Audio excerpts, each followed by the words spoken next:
Hello and welcome to the Good Stories Podcast. I'm Jody here again with Stephen. And before we get started today, we wanted to say thank you to particularly all of our Patreon supporters. We have a new one, so I wanted to bring them up anyway. So Pam, David, Wes, Thomas, Terry, thank you. And to our new supporter, Alyssa, we have a gift for you, and it will be in the mail next week. So thank you so much. We are truly grateful. All right, for today's story, we get to meet a man with a unique name, Innocent Smith. He is a very big character in pretty much every sense. He's a grown man who still seems to act like an excited kid, leaping over walls and hanging upside down in trees. He takes great pleasure in the small, sometimes ridiculous joys of life, like the stickiness of gum. Gross. Or the usefulness of blank brown parcel paper. And he doesn't seem to be able to stay in one place for very long. His story is told in the book Manalive by GK Chesterton, who was another large man with an even larger imagination. This isn't just a tale of odd adventures and rooftop escapades. It's a colorful, bursting reminder of how bright life can be when you're truly awake to it. And as we trace Innocent Smith's choices and path, we can learn some great lessons about the importance of wonder and what it means not just to be alive, but to really live. So time for a story. Beacon House is a small, dreary boarding house in London. The humdrum routine of the house is disturbed when a man named Innocent Smith arrives. Full of energy and acting like an idiot, this man rapidly upsets everyone in the house. But in the process, they discover enthusiasm, excitement, and even love. As quickly as it comes, their happiness is interrupted when Innocent Smith is accused of terrible crimes. Innocent Smith is tried at the High Court of Beacon, where he is accused of murder, burglary, desertion of family, and bigamy. As the trial progresses, we learn more of the history of Mr. Smith, as well as what it means to truly be a man alive. So here's our spoiler time. Spoiler alert time, because we're going to go all the way through. And this one does have twists. Yeah, it really does. Yeah, I did not know how it would end. I actually cheated. I read the ending because we did the ball and the cross way long time ago, and knowing the end helped me understand it better. I jumped ahead and went back.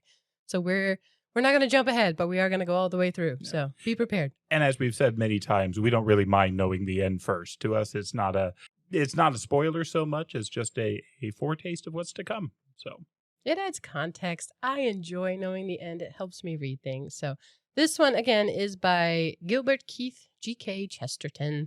And I don't know about you, I have been listening to and reading a ton of Chesterton. The man has endless amounts. Is this truly one you read the whole entire works? As far as I know, I got on my Kindle the complete works of G.K. Chesterton, and I spent like 2 years reading it, and I got through it. It gives the reading time, like expected reading time, and it's in the hundreds of hours. Infinite. So it's very possible he wrote other stuff. In fact, I'm sure he did, but near as I can tell, I've read pretty close to his complete works. That's amazing, because thousands of essays, thousands. I don't know, would you recommend somebody do that? Like, did you get a ton out of that, or did you get lost in the scope of I got a ton out of it. I wouldn't recommend anybody do it unless they really love G.K. Chesterton and want to. For me, it was fun. There were certainly parts of it that were better than others, and he'd be the first to say that not everything he wrote was great. He was a journalist, and so often he was writing for a deadline, so I don't think that he would argue that everything he did was of lasting literary merit, but so much of it is. And themes come up over and over, and so when you've read that much of the man, you tend to see a lot of the same themes pop up, and it can be interesting to see them in different ways. That actually led to a great deal of challenge as I was preparing for this podcast, because I would read through this book again, and then I would come across things and think, oh, he's talked about that in this other place, but I couldn't remember what other place he talked about it, and yeah, trying to sort through that much to find it. So I'm going to be doing some paraphrasing, I think, of Mr. Chesterton, because I couldn't find the exact quotes.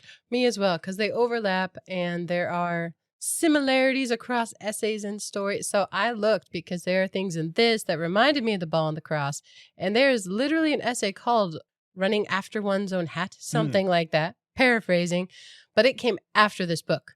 You'll get that in a little bit. Funny, but so many of his essays roll into it. But I mean, we've talked about him before, so I don't want to go too deep on it, but he truly was a large man. I did not realize. I looked it up, about 6'4", round, and he often wore a cape and carried a sword stick. I mean, can you imagine seeing this man on the road? But as the things I've been reading, so many of the points of it, the metaphor behind it is the idea of wonder, finding wonder in simple things, staring at a leaf for a day, those kinds of things, and just marveling at creation and taking joy in it. And that's definitely part of Manalive. Very much so. Were I to sum up what I've gotten from GK Chesterton, you could do a lot worse than just the word wonder. I think the other one that I would couple with it, or maybe almost a synonym, is the word gratitude. I think it's his gratitude that often drives his wonder, and I see both of them through his writings and very explicitly in this work we're going to read today. Yeah, I do have a quote about him that I think came from a guy named Bruce Marshall in 1945, so after Chesterton's death, but it's also attributed to a few others, but I just think it fits, so I'm going to read it. Chesterton is like a man who clobbers you over the head with a feather pillow stuffed with bricks of truth. Like, yeah, okay. Yeah, I get it. Yeah. Doesn't want to hurt you, but wake up. Bishop Robert Barron of the Word on Fire podcast is one of my favorites, and he describes Chesterton like champagne that is just bubbly and effervescent, and you don't want to drink too much at one time. You'll get a headache. Right. That's fair. Good parallel. The other one I want to mention because I've just enjoyed it, and we're not affiliated, but I appreciate what they've made. It's called Chesterton's Gateway, and he assembled, one guy did it, I think, 14 essays as just an introduction to Chesterton. Some of them I'd read, some of them I hadn't, but a great way to jump in without getting too overwhelmed. So big fan of that, just by the way. But I don't know. You want to get started? One other thing I would recommend if you find this. So we're going to go through the whole book. And as we say with all of these, there's no way we can cover it all. There is so much in this that we won't be able to get to the bottom of. There are other podcasts who have taken this much more slowly. And so if you would like a slower chapter by chapter approach, the Pints with Chesterton podcast really did a great job of going through this. And so highly recommend that as well. I keep hoping they're going to come out with more episodes. So looking forward to it.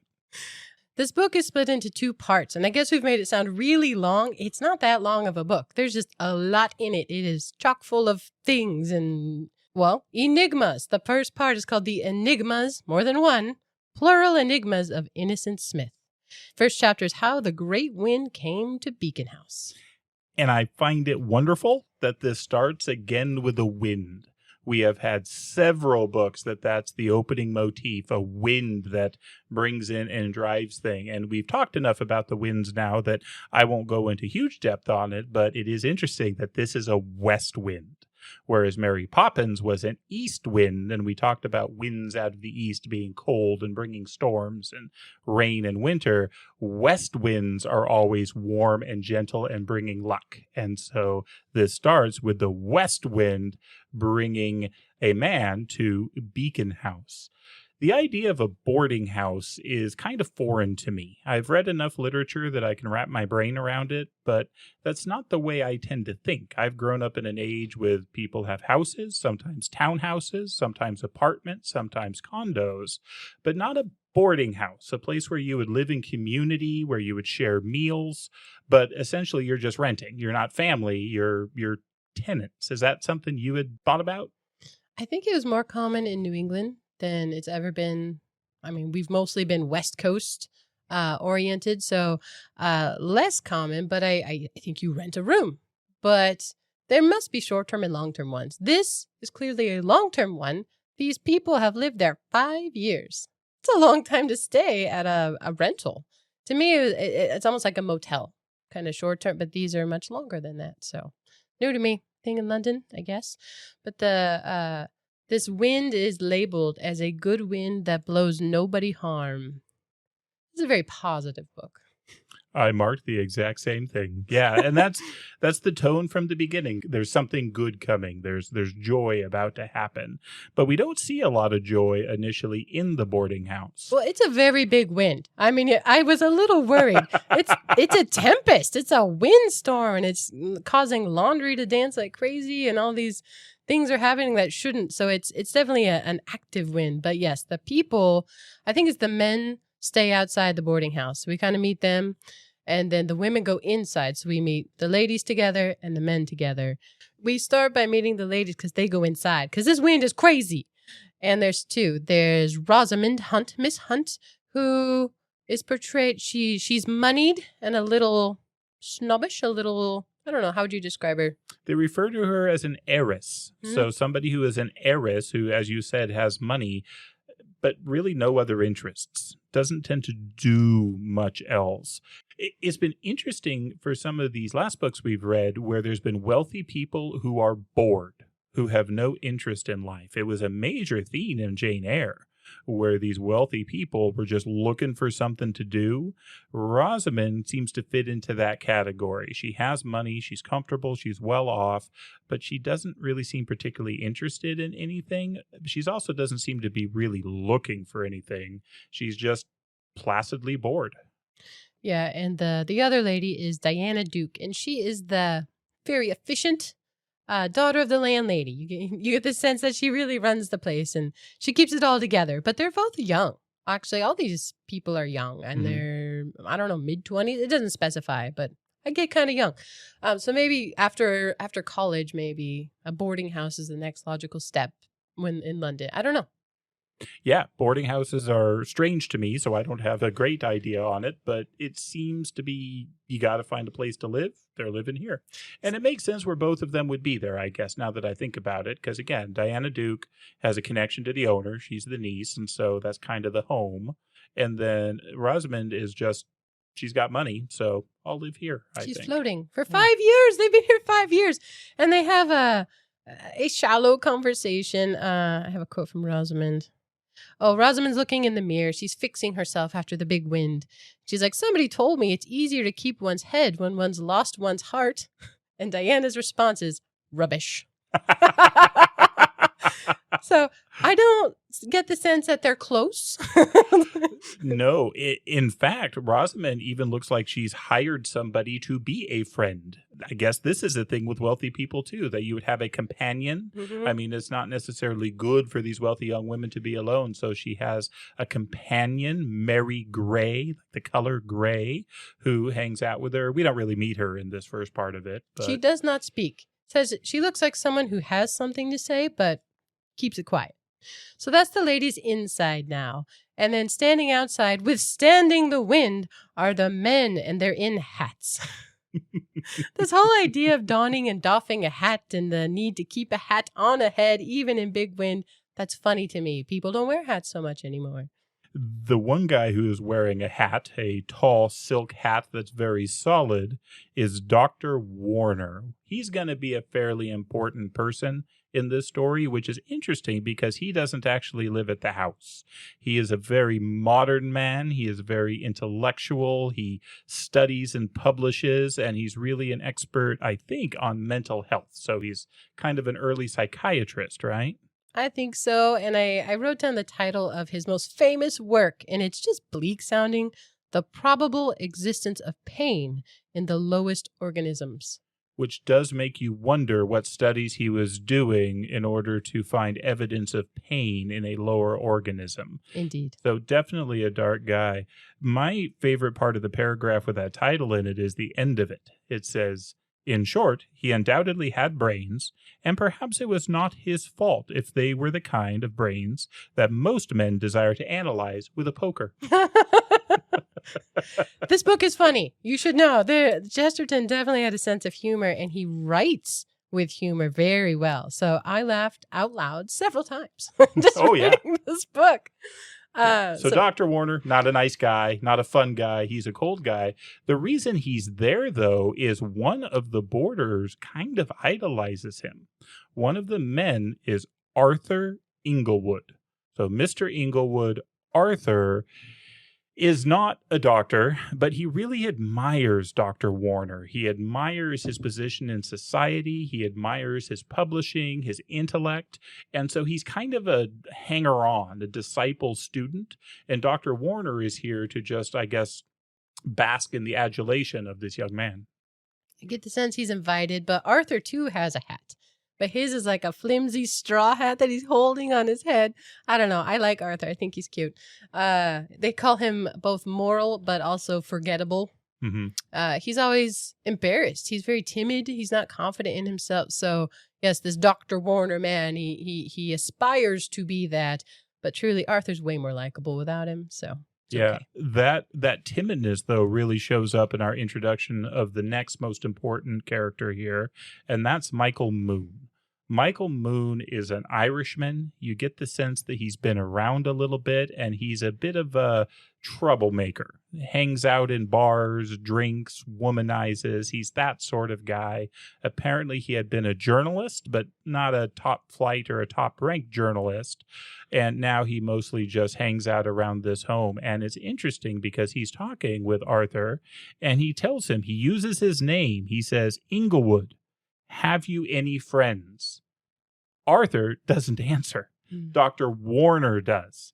Dr. Warner has so much confidence and presence that obviously he was talking to me, and it's Dr. Warner that says, oh yeah, I go out all the time. But Arthur did not. Arthur did mention he had a friend once upon a time when he was in college. He had a friend whose name was Smith. And he said he was a weird guy, and he kind of went crazy. Again, going mad is a recurring thing in old British work. So he got a telegram the last time he heard from him that says, man found alive with 2 legs. And they ask questions like the phrase alive and kicking. I guess that's all I know. Man found alive with 2 legs. And somebody says that 3 legs would be a bother, especially in this wind. So that's who we got outside is Dr. Warner, who doesn't live there, Arthur Inglewood, the timid one, and Michael Moon. I mean, he's jaded. Mm-hmm. Really. I think he's also a lawyer. He was a journalist. He seems to know something of the law. Yeah, he does seem to. So they're standing outside. Arthur's trying to hold on to his hat, but suddenly this white Panama hat blows in and plops into the middle of the garden. And they comment on it like, oh, somebody lost a good hat there. But I will say before the next thing, color is a big deal in this book. And I didn't include all the paragraphs on color because there are so many. But the description of the wind, it says all things collected their colors again. I mean, throughout this, as people wake up, more and more and more color. And so then we see a very colorful man. Very colorful. And he's flying over a hedge. He does not have his hat on because it has blown away and is that Panama that's in front of him. I enjoy the description here where it talks about all these legs flying over the hedge like the flag of the Isle of Man. If you've never seen the flag of the Isle of Man, it's weird. The Isle of Man is a little island in the Irish Sea between Ireland and England, and it's its own community, and the flag is this wheel made up of 3 legs sticking out equidistantly. It is a bizarre-looking flag, but it gives a great mental image to this just tornado of humanity that's flying over this hedge and running after his hat. And it's a big dude. They always comment on the bigness of his body and the smallness of his head. Tiny head. He's got a tiny head. Again, that's the bumpology where you could tell someone like probably simple because he had a small brain. Yeah. It says this gave rise to a scientific theory, which his conduct fully supported, that he was an idiot. You can tell by his tiny head. Was this guy is flying over and the hat is just blowing away in front of him. Arthur Inglewood kind of responds to try and catch the hat. He's a kind man. It's an act of just normal generosity. But the voice of this new giant shouts out, unsportsmanlike. Let it have fair play. He's playing a game with this and is chasing after the hat. And the way he catches it, I didn't see it coming. Do you remember that? So he's flying after this and he like leaps for it and dives to catch the hat, but he misses it and the wind takes the hat and it blows up again. And so the guy rolls through into basically a handstand and catches the hat with his feet. Or one would say with his 2 legs. He's very acrobatic throughout this. I don't know how or when he breathes because he's always moving. And not just moving, tumbling and acrobatics. He catches his hat with his feet and he's constantly talking. He's like a little boy. It says it comes out in gasps because he's breathing hard. But it's very stream of consciousness as he's talking, just these little phrases because he's playing a game. But after he catches his hat, Dr. Warner was also wearing a hat. That old silk hat, very proper. It goes flying. And I don't think Warner even attempts to go for it. That would be uncomely. Certainly. He is far too important to go chasing after a hat. This guy has no such issue. And it goes up into a tree and he's off after it and always talking. It reminds me of a child where he just always has something to say, even when he's working physically so hard. But he catches it in this tree. He hangs upside down from his 2 legs and tries to plonk it on this fine doctor's head. I think the doctor runs. He's like, no. Yeah, he's not acceptable. Does not want to be a part of this. Yeah, he's just got so much energy and so much physical presence. And I have to admit, I watched the Blues Brothers a few nights ago, and watching John Belushi do like flips down the church aisle. Oh, yeah. Made me think of this. Or Chris Farley, who was a big man that could do all these things. It's totally what I'm seeing with Innocent Smith. They just needed a green suit. This man has a green vacation suit and a white Panama. But it's funny because Arthur and Michael Moon, they're standing there and this is where they say, oh, we've lived here 5 years. I never thought of climbing that tree. Yeah. That was so weird. And they call him, as he's hanging there, an inverted philosopher. And as he finally gets this scrunched silk hat back on the guy's head, the doctor's head, he says, every man a king, every hat consequently a crown, but this a crown out of heaven. Yeah. Dr. Warner is not pleased with this. He is not on board.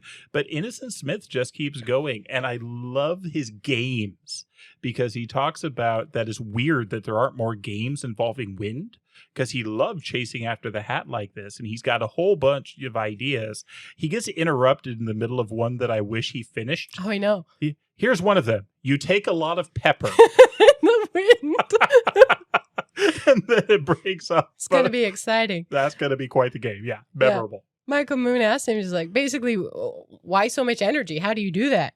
And he says it very confidentially, like a secret. I do it by having 2 legs. It is a great beginning. I guess we're spending a while on it, but it's excellent. It is a striking portrayal of this man whose name we do not yet know. Because Arthur stands there and is like, oh, you're Smith. You're the guy. You sent me a telegram. And he's like, wait, are you? You are.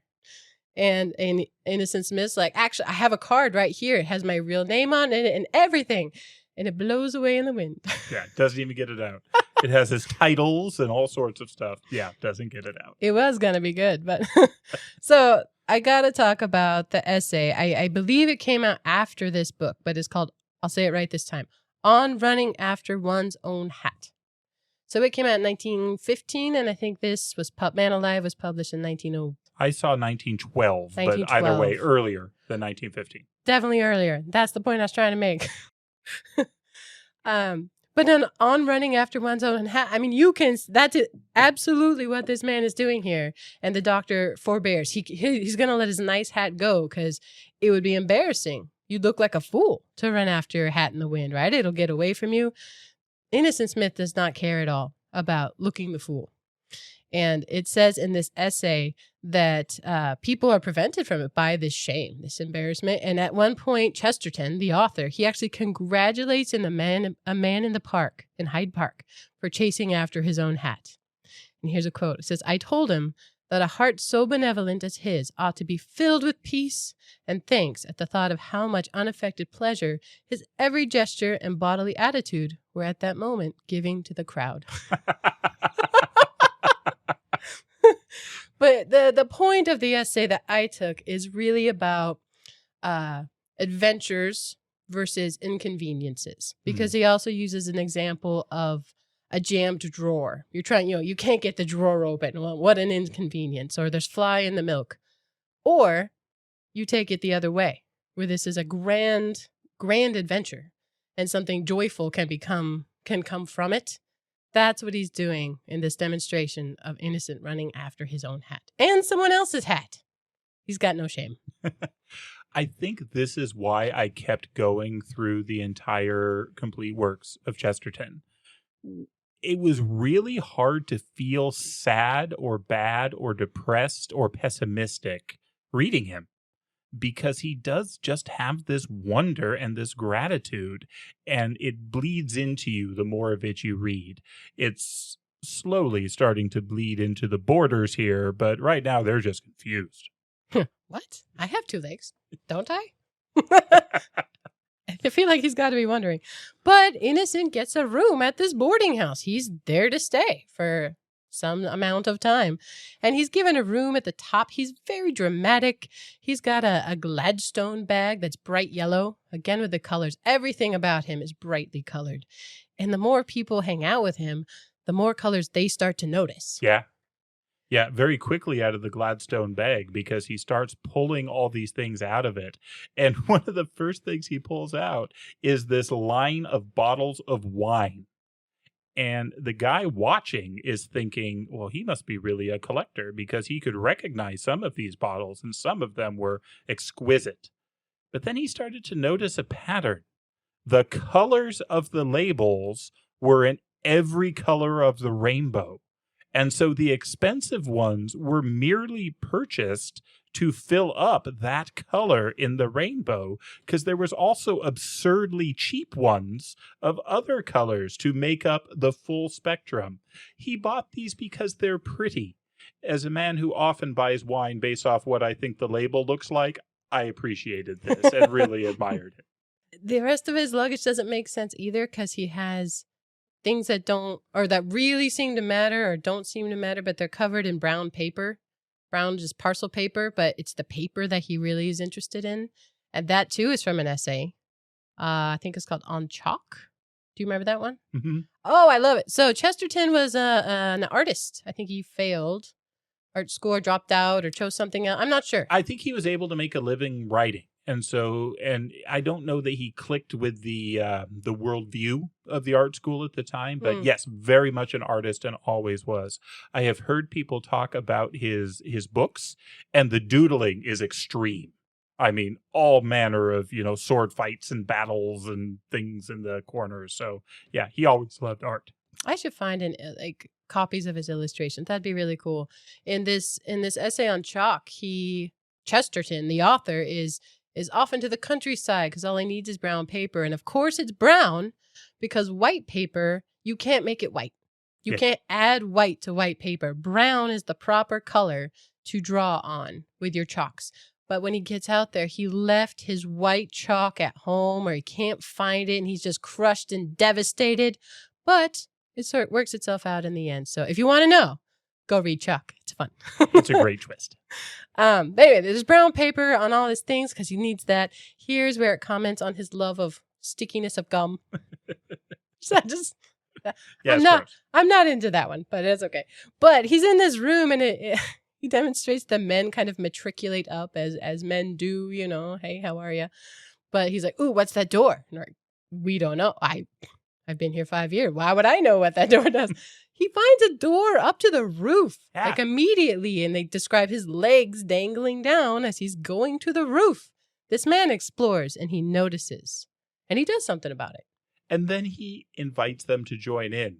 It's not really even an invitation. He just says, hey, guys, come up here and grab the wine. They have a picnic. And they love it. They're confused, but they grab the wine and they go and they hang out on the roof.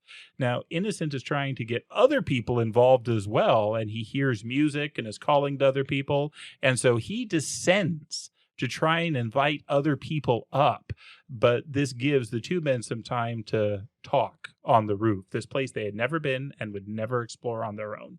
Yeah, I like that they hear music and laughter from down below. This boarding house that's been basically asleep or dead, pick your metaphor, is suddenly Rosamund's bringing out a mandolin. Who knew knew how to play a mandolin? And someone's laughing, and he makes joy happen around him.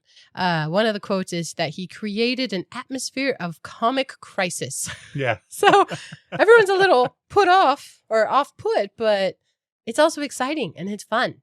And yeah, the men up on the roof, they hear this laughter and they're noticing the sky and how it extends up into the universe that says the sky above them is full of mythology. I mean, that's a big difference from standing down in the garden doing nothing to like looking up and out and thinking about the mythology of the heavens. And Michael Moon is one of the two men up on the roof. This was the Irishman. This is the cynic. This is the guy who's jaded.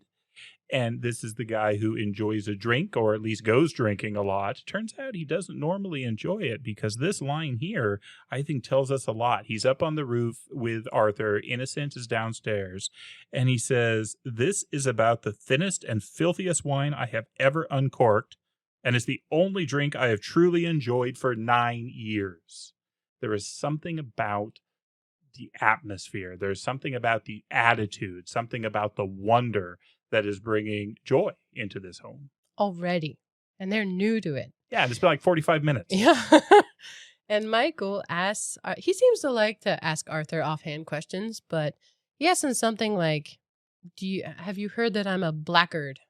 Blackguard. How do you say that word? Blackguard? Yeah. What is a blackguard? It's a villain.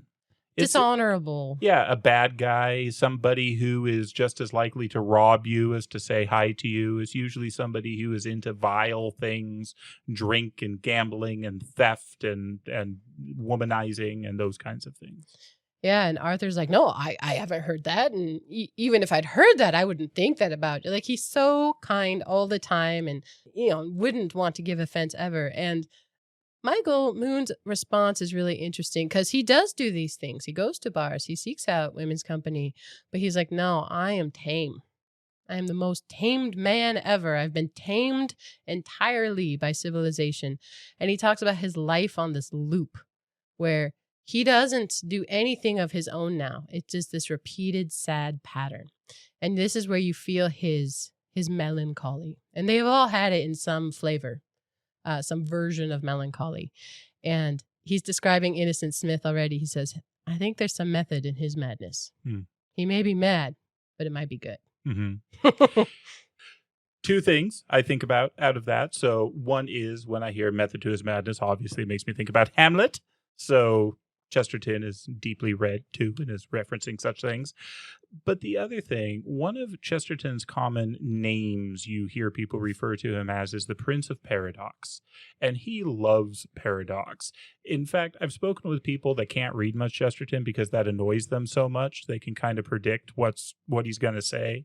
But I love it, and I think there's truth in it. And that is one of his big things, that the truly wild and revolutionary and exciting life is actually often a life of convention. If you want to be a revolutionary, follow the rules. And you wouldn't think that way, but he makes the argument over and over, and here he's showing the argument on this one. I mean, to go out and spend money and gamble and drink and stuff, that's supposed to be wild, but aboard Mr. Moon, to just be at home enjoying a drink with a friend, looking at the sky, he enjoyed. And so there's something to that, I think. Yeah, where that loses its wonder, but things that are right motives and have delight can continue to bring that sense of wonder and gratitude, as you mentioned. But Inglewood, again, Arthur Inglewood, he's like, well, you can't help your temperament. We're all made how we're made. He's basically given up on that pattern. He's accepted kind of who he is. it may not be who he wants to be, but he's like, hey, we can't help it. And Moon says, let us go and do some of the things we can't do. Yeah. They're going to go try. Give it a whirl. I like that. And Innocent Smith, he's rushing downstairs and then rushing back upstairs because he's collecting and he's always running. Yeah. His room is a mess already, and he calls the men down from the roof. And here's where they see shining an American revolver. And they're like, what do you do with that? He's like, oh, I deal life out of that. And then he runs off. What? It's a gun. An American gun. An American gun. So the British never could really get the revolver down, but yeah. There's more about Americans later. It's funny. So the next one is called The Banner of Beacon. And it starts out describing how it felt like it was everybody's birthday. Everyone's in this wonderful mood. They're making stuff. They're creating. They're coming up with things that they had never even bothered to think about before. Rosamond, who turns out she can play the mandolin, her music suddenly is turning into an idea of an opera. Michael Moon is thinking about things. He's suddenly coming up with this idea for a magazine. Inglewood, timid, kind Inglewood, he's got this idea that his photography is going to become this art gallery. And he starts taking pictures of everyone being themselves versus themselves. So he's doing double and triple exposures. To those of us who used to enjoy film, this makes sense, where you could take one picture, but then you move something in the picture and you take it again and you can have two of the same thing, but in different places. So he would do this, but he would do this with the characters where they would be both, stern and laughing, or like begging and giving, and just all sorts of different jokes that he would come up with this double exposure trick. Seems like a paradox. Seems like a paradox. Yeah, Diana, the very stringent, efficient, busybody of the home, she apparently has an eye for dressmaking, and Innocent helps her with this one. Like, oh, you just need color. And so they take a black dress and they color on it with chalks of vibrant colors and make these beautiful things that you just brush off after, and then you can make a whole new dress.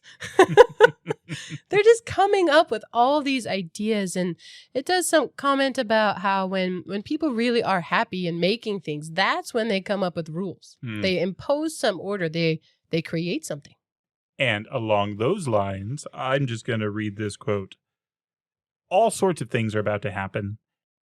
But the string of solid and startling events, which were to include a hansom cab, a detective, a pistol, and a marriage license, were all made primarily possible by the joke about the High Court of Beacon. So the High Court of Beacon. They decide that apparently there was obviously an order from the king way back in the day that gave power to Beacon. And that authority, that right to rule and judge in this home, is now solely held by the aunt. The aunt that we don't really meet much and doesn't say anything. The landlady. Owns the place.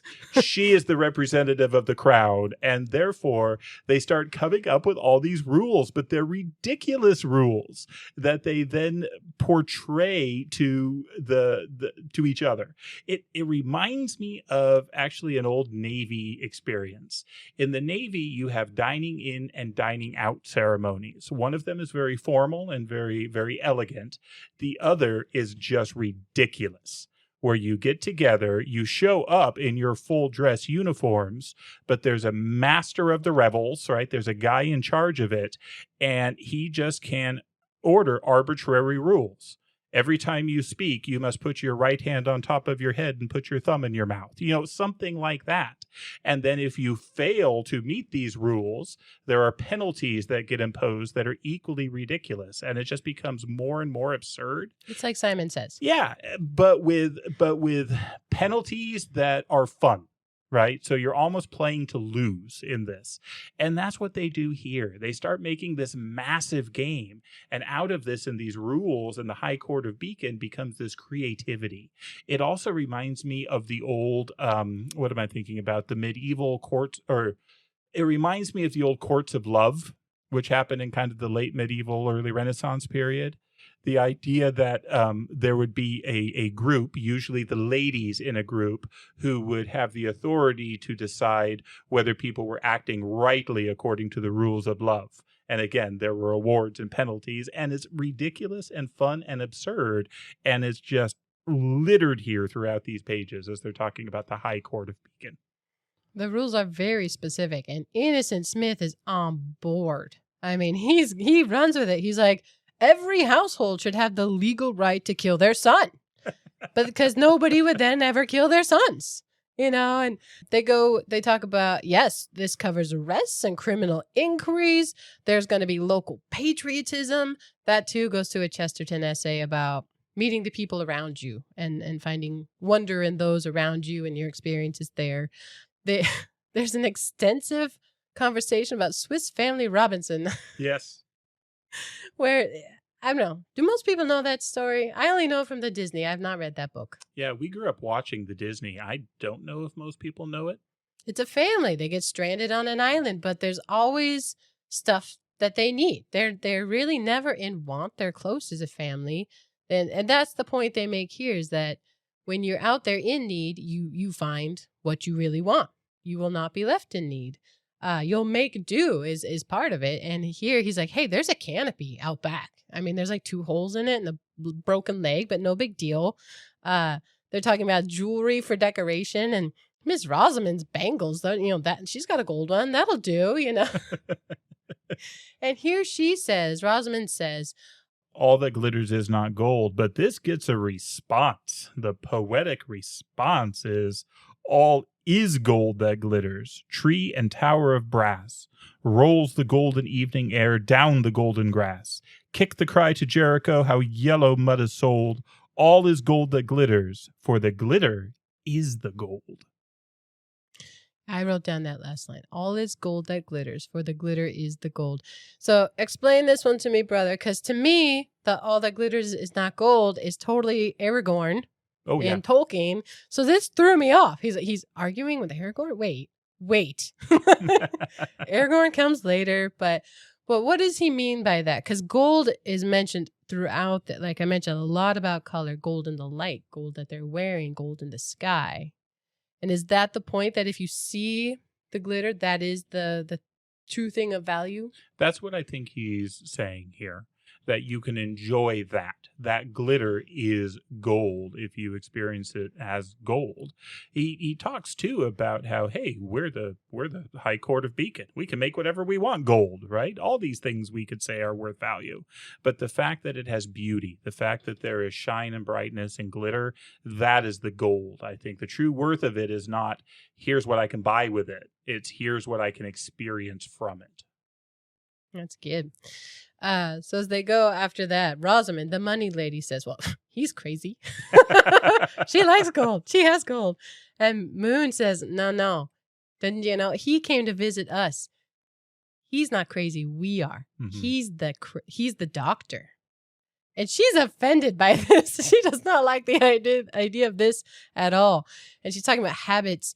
And I think it's Moon that says all habits are bad habits. Madness doesn't come by breaking out, but by giving in. By settling down in some dirty, little, self-repeating circle of ideas, by being tamed. So those things that we choose to do over and over that don't bring us joy, that's madness. Those are those bad habits. And all those things that we do over and over, they become bad habits. Interesting twist on it. I love the idea of Innocent Smith as the doctor. He's kooky. But I get it. Yeah. They're not happy there. They haven't been happy there. So Rosamond and Moon are having this discussion outside. And then Arthur and Diana, she's not a housekeeper. What do I call her? She's really in charge of making the house function. Yeah, she runs the house, but she's inside daydreaming. That's new. She does not daydream. She is the queen of efficiency. And she's, there's no time for daydreaming, because Arthur comes in and he says, actually, there's no time for waking up. And so this is where you see the two of them kind of being honest together for the first time. So both pairs of people get paired off in this book very quickly, because it's not a very long book. But he kind of speaks out, uncharacteristic for him, where he says, all we do is prepare. You know, we're cleaning the house all the time. We're prepping all the time. What really matters is what's going to happen in the house. What are we going to do with it? And he's taking steps forward too. Pretty cool. It's very cool. Their conversation gets interrupted, though. Rosamond had been uncomfortable with this conversation with Mr. Moon, and so she had ran inside to find her friend, her companion that she paid to be her friend. The silent Miss lady. Gray. She comes running into the room, and things are not okay. Her words, "It's Mary," said the heiress. "My companion, Mary Gray. That cracked friend of yours called Smith has proposed to her in the garden after 10 hours acquaintance, and he wants to go off with her now for a special license." She said yes. The lady who has not spoken, we haven't even met her, said yes to this crazy man. Who came out of nowhere in less than a day. Oh my, things are starting to happen in this house. Yeah, Rosamond is so annoyed and upset, especially that Arthur and Diana inside, they're not really upset. They won't step in. So she goes back to cranky Michael. She's like, I want a cynic just now. Sorry we fought before. But Michael, too, he says, let him go. Let him go for his special license. That's to get married. And ask him to get another one for you and me. Wait, what? So now we have 2 weddings that are going to happen. So Mary Gray, the silent maid, and Innocent Smith. That one apparently is going to happen. And now Mr. Moon has stepped up and proposed, but very confidently. Yeah, and Rosamond, she too said, what? No way. And he tells her, he argues. He says, hey, we've been asleep for 5 years. And Innocent Smith, those bricks, they woke him up. He says, our real names, who we are, is husband and wife. I mean, it's this very romantic rush, a romantic argument. And she pushes back. She says, yeah, it's all very romantic, but imprudent marriages. And he's like, wait, when was there ever a prudent marriage? He's like, that's like saying a prudent suicide does not exist. Like, it's going to be hard, but we're getting married. She's like, hey, if you would stop talking, yes, I'll marry you. If you stop talking. Too many words. Be quiet. And he's like, okay, time for singing. I mean, this is a whirlwind. Well, we have 2 couples, but there's another couple. Well, Michael runs inside because he wants to sing and her to play the mandolin. There's going to be some music. But then he comes whistling back because he interrupted a third couple getting engaged inside. Diana, the efficient lady, the one who keeps it all together all the time, she's inside crying. And Arthur, the timid, meek guy, steps up to help her. He comforts her, and they get engaged. This chapter is bizarre. The name of this chapter is The Garden of the God. Obviously, the god he's referring to is Cupid, because the arrows are flying thick and fast, and these couples are falling for each other, and there is just delight everywhere. They start dancing. So I think it's Mr. Moon who says, let's dance around that bush. And they say, what bush? He says, that mulberry bush. There is no mulberry bush, but he's imagining one, and they're just going to dance around it. And this whole time they're just happy and delighted, and they're all going to take this cab together to get licenses to get married. They talk about the definition of the word balmy, both from the weather and also what you would call someone going crazy. So again, those paradoxes together. They also start to notice more details. The color descriptions come out. I think it's Arthur notices the blue of the gate and that one of the tips of it's been broken. He thinks, that's weird. I never noticed. He's lived there so long, hasn't noticed any of these details. And he wonders the story of how it got broken. Yeah. He's curious. He's interested. Who made the gate? Yeah. You know, he has questions now. This is a good thing.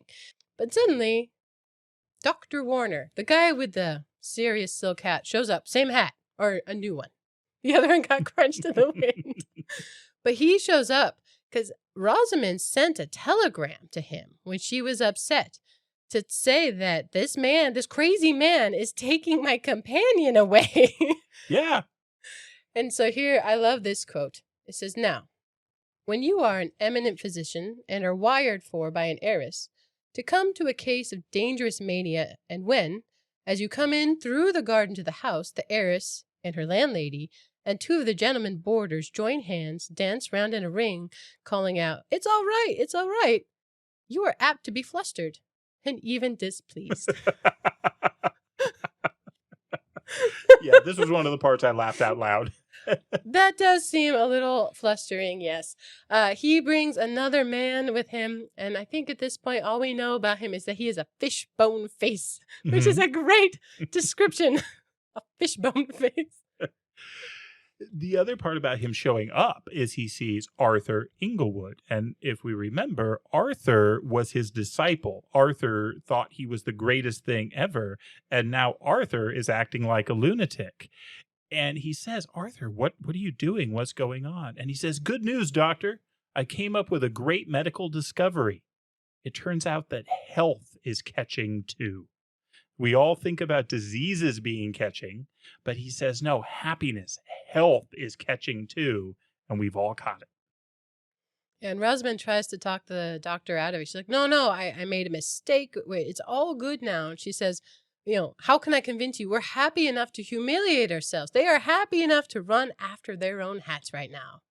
This man comes back by the same hat. I mean, we haven't really talked about the metaphor of wearing hats, wearing different hats. That's definitely a thing that he comes back with the same hat. Same guy. He has not changed. These people are being changed. And he says, no, we got to find this guy. The doctor is looking for Mr. Smith. And what we get at the end of this chapter is this line. So again, this is right on the heels of all this joy, all these marriages, all this happiness. It says, the doctor, "Miss Hunt," said Dr. Herbert Warner. Apparently his first name is Herbert. "I only wish to offer you my warm thanks and admiration. By your prompt courage and wisdom in sending for us by wire this evening, you have enabled us to capture and put out of mischief one of the most cruel and terrible of the enemies of humanity, a criminal whose plausibility and pitilessness have never been before combined in flesh. It's Innocent Smith." And that's why he runs off to find him. But then suddenly he says there's a bang like a bomb. And the silk hat ends up with several holes in it. They can see the light shining through the holes in this man's hat. Innocent Smith is shooting at him with that revolver. You see it smoking in his hand. I think it's 3 shots, and he's chasing after this man. And laughing. He's so happy. Not Dr. Warner, Innocent Smith. Yes, and I think it's Arthur who helps apprehend him. He grabs an arm. Innocent gives up the gun, it says with perfect willingness after shooting at this man. I mean, it's a little frightening. But after this, he will be tried. And yeah, describing him as the leaving a trail of blood and tears, I mean, that really threw me. I'm like, this guy? Mm-hmm. This guy who loves the stickiness of gum? I cannot get over that. Blood and tears? Well, they talk about his crimes, so is this the right time to go through the gun safety rules? It is always the right time to go through the gun safety rules. I happen to have the firearm safety rules in front of it. We keep them in our home for good reason. These are important. So while this is fiction, okay? We love Innocent Smith, but we do not endorse shooting at anybody. We endorse these. We love safety. Actually, this one says at the top, "Be responsible, you dummy." Rules can be fun. First rule, actually, is treat every firearm as if it were loaded. Do not leave it lying around in your luggage. For instance, don't be like Innocent Smith in that way. Always point firearms in a safe direction. Again, he falls short on that, I think. He does not do any of these. Never point a firearm at anything you don't intend to shoot. Keep your finger off the trigger and outside of the trigger guard until you are ready to shoot. He might have done that. Maybe he did that one, yeah. Always be sure of your target and what's beyond it. Actually, I think he probably was sure of that, but we'll get into that. Maybe not what's beyond it, though. Yeah, it did seem pretty cavalier to me. Gun safety rules were not followed in this book, and we love safety. So I just putting them out there. Be responsible, you dummy. Yes. All of us. Anyways, this man is to be tried for crimes. And I think this is where Fishbone Face pops up. He steps up. And he's an American. Fishbone Face is an American criminologist, Dr. Cyrus Pym, who apparently has been searching for them. Now, I don't know about you, but when I read his lines, I hear them in a southern drawl. Oh, sure. Okay, Yeah. good. Not just me. I do like his name is Fishbone Face. That helps contextualize it. But he is a criminal specialist. And he has been looking for Innocent Smith due to this trail of blood and tears. Again, horrible descriptors, this guy. But the description of his mannerisms are excellent. When he is trying to be, I think it says particularly polite, he closes his eyes. You can picture someone doing that. Oh, yeah. He also puts his, I think it's thumb and forefinger together when he's making a point. I did it right now. This actually made me self-conscious because I do that frequently. And so I might have to work on that one. Don't be a Fishbone Face. Well, we don't dislike him. He's there. He believes for very good reasons, right? That is true. And he has evidences. So Cyrus Pym is introduced around, and he describes Innocent Smith because they too, the boarders are like, how is it possible? This guy, he's the nicest guy. And he says, actually, he's come up with something in criminology now. Most daring ingenuity that he's always popular. Wherever he goes, he's eccentrically good-natured. But you don't suspect him when he's dressed up as Don Quixote. Mm-hmm. It's a good parallel. So if you don't know Don Quixote, I mean, I think everybody knows the windmills. Somehow that has withstood the test of time. Yeah. In the end, I was devastated. Don Quixote is actually crazy. The whole time, I didn't want him to be, but he is. Mm-hmm. This guy, he says he's dressed up as Don Quixote. He's likable, but he's crazy. He says, setting up to be a good man, a little cracked, is a new criminal incognito. Seems like that's what's going on here. It says he's been charged with 18 to 20 crimes, including deception of women, burglary, murder, and bigamy. Those are some big charges, some ugly charges. But here is where Miss Mary Gray appears and speaks for the first time. She shows up in the garden, and she's ready to go. She's ready to get married. There's a cab waiting for her. It says her happiness amidst all that misery was so beautiful as to make a man catch his breath. Hmm. Well, I was going to say, and this is just so hard because in this brief moment, we've all come to love Innocent Smith as well. He's larger than life and silly, but so much fun and all this good is happening. And these doctors are very serious. And you're right, even though he's a Fishbone Face, Dr. Pym is in earnest. And he says, hey, I've got evidence. This is what I've been collecting. And so you can kind of see all the happiness start to collapse around you or around us as we're reading this. And that's kind of hard. Well, Mary's happiness does not collapse because the women in particular are very scared to tell her, like, this man is actually bad. And she's like, no, he told me. Then they give examples and she just kind of, he's so naughty. Like he's this wayward little boy. Oh, you. And she's ready to go. Like, shall we go? And it's interesting. This whole time, Michael Moon hasn't participated in the conversation with the doctor. He's been listening. You can tell he's been listening. He's leaning on the gate, and he won't let them leave. He declares independent state. It is time for the High Court of Beacon to step forth. It is the only place where this trial could happen. The High Court of Beacon. And it's so great. And he manages to carry the day with this. He manages to talk them into it. I don't think Dr. Warner would go along with this given the choice. But again, Dr. Pym has evidence. He believes. He thinks it's going to be obvious that this is a thing. The other thing about Dr. Pym is that as an American, Chesterton indicates that he's ready to believe just about anything about England. He can truly believe this is the way they settle law courts, is in some old house with this sort of thing. It's so foreign to him and different, and he has this kind of respect for it that he's willing to believe anything these people tell him. And so he's ready to make his case. So at the High Court of Beacon. Yeah, it does take Moon some convincing, but he says, I think Innocent Smith is as blameless as a buttercup. That's pretty blameless. Yeah, that is very, wow. And he convinces them really that there's, not using the same phrase, but less red tape with a private inquisition, right? You don't want to mess with the court. You're not going to get the outcome you want anyway. And yeah, he convinces Pym because he believes it's some kooky Britannic institution. This is how it goes here. Okay. But all at once, all of them realize that Innocent Smith has been standing there this whole time. This guy who had not held still for chapters has been standing here while they just debate his future and his fiancée and all these things. And it's odd. It describes how he is the god of the garden as a bird, still as a statue. A bird lands on his shoulder and then flies off because that's how still he is.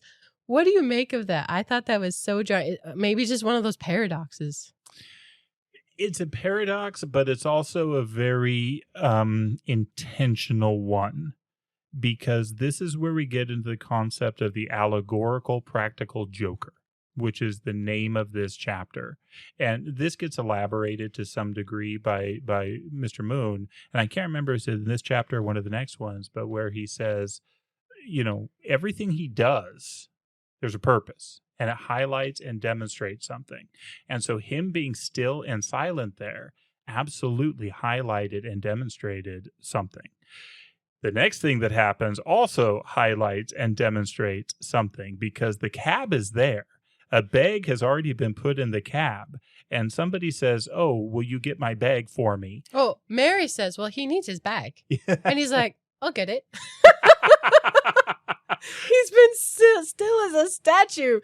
And I'll get my bag. And he runs, does flying leaps over gates onto this cab, throws the bag back into the garden. So they have the bag and his fiancée, but no Innocent Smith. Yeah, he takes off in this cab. He's riding it like a chariot, and just away he goes.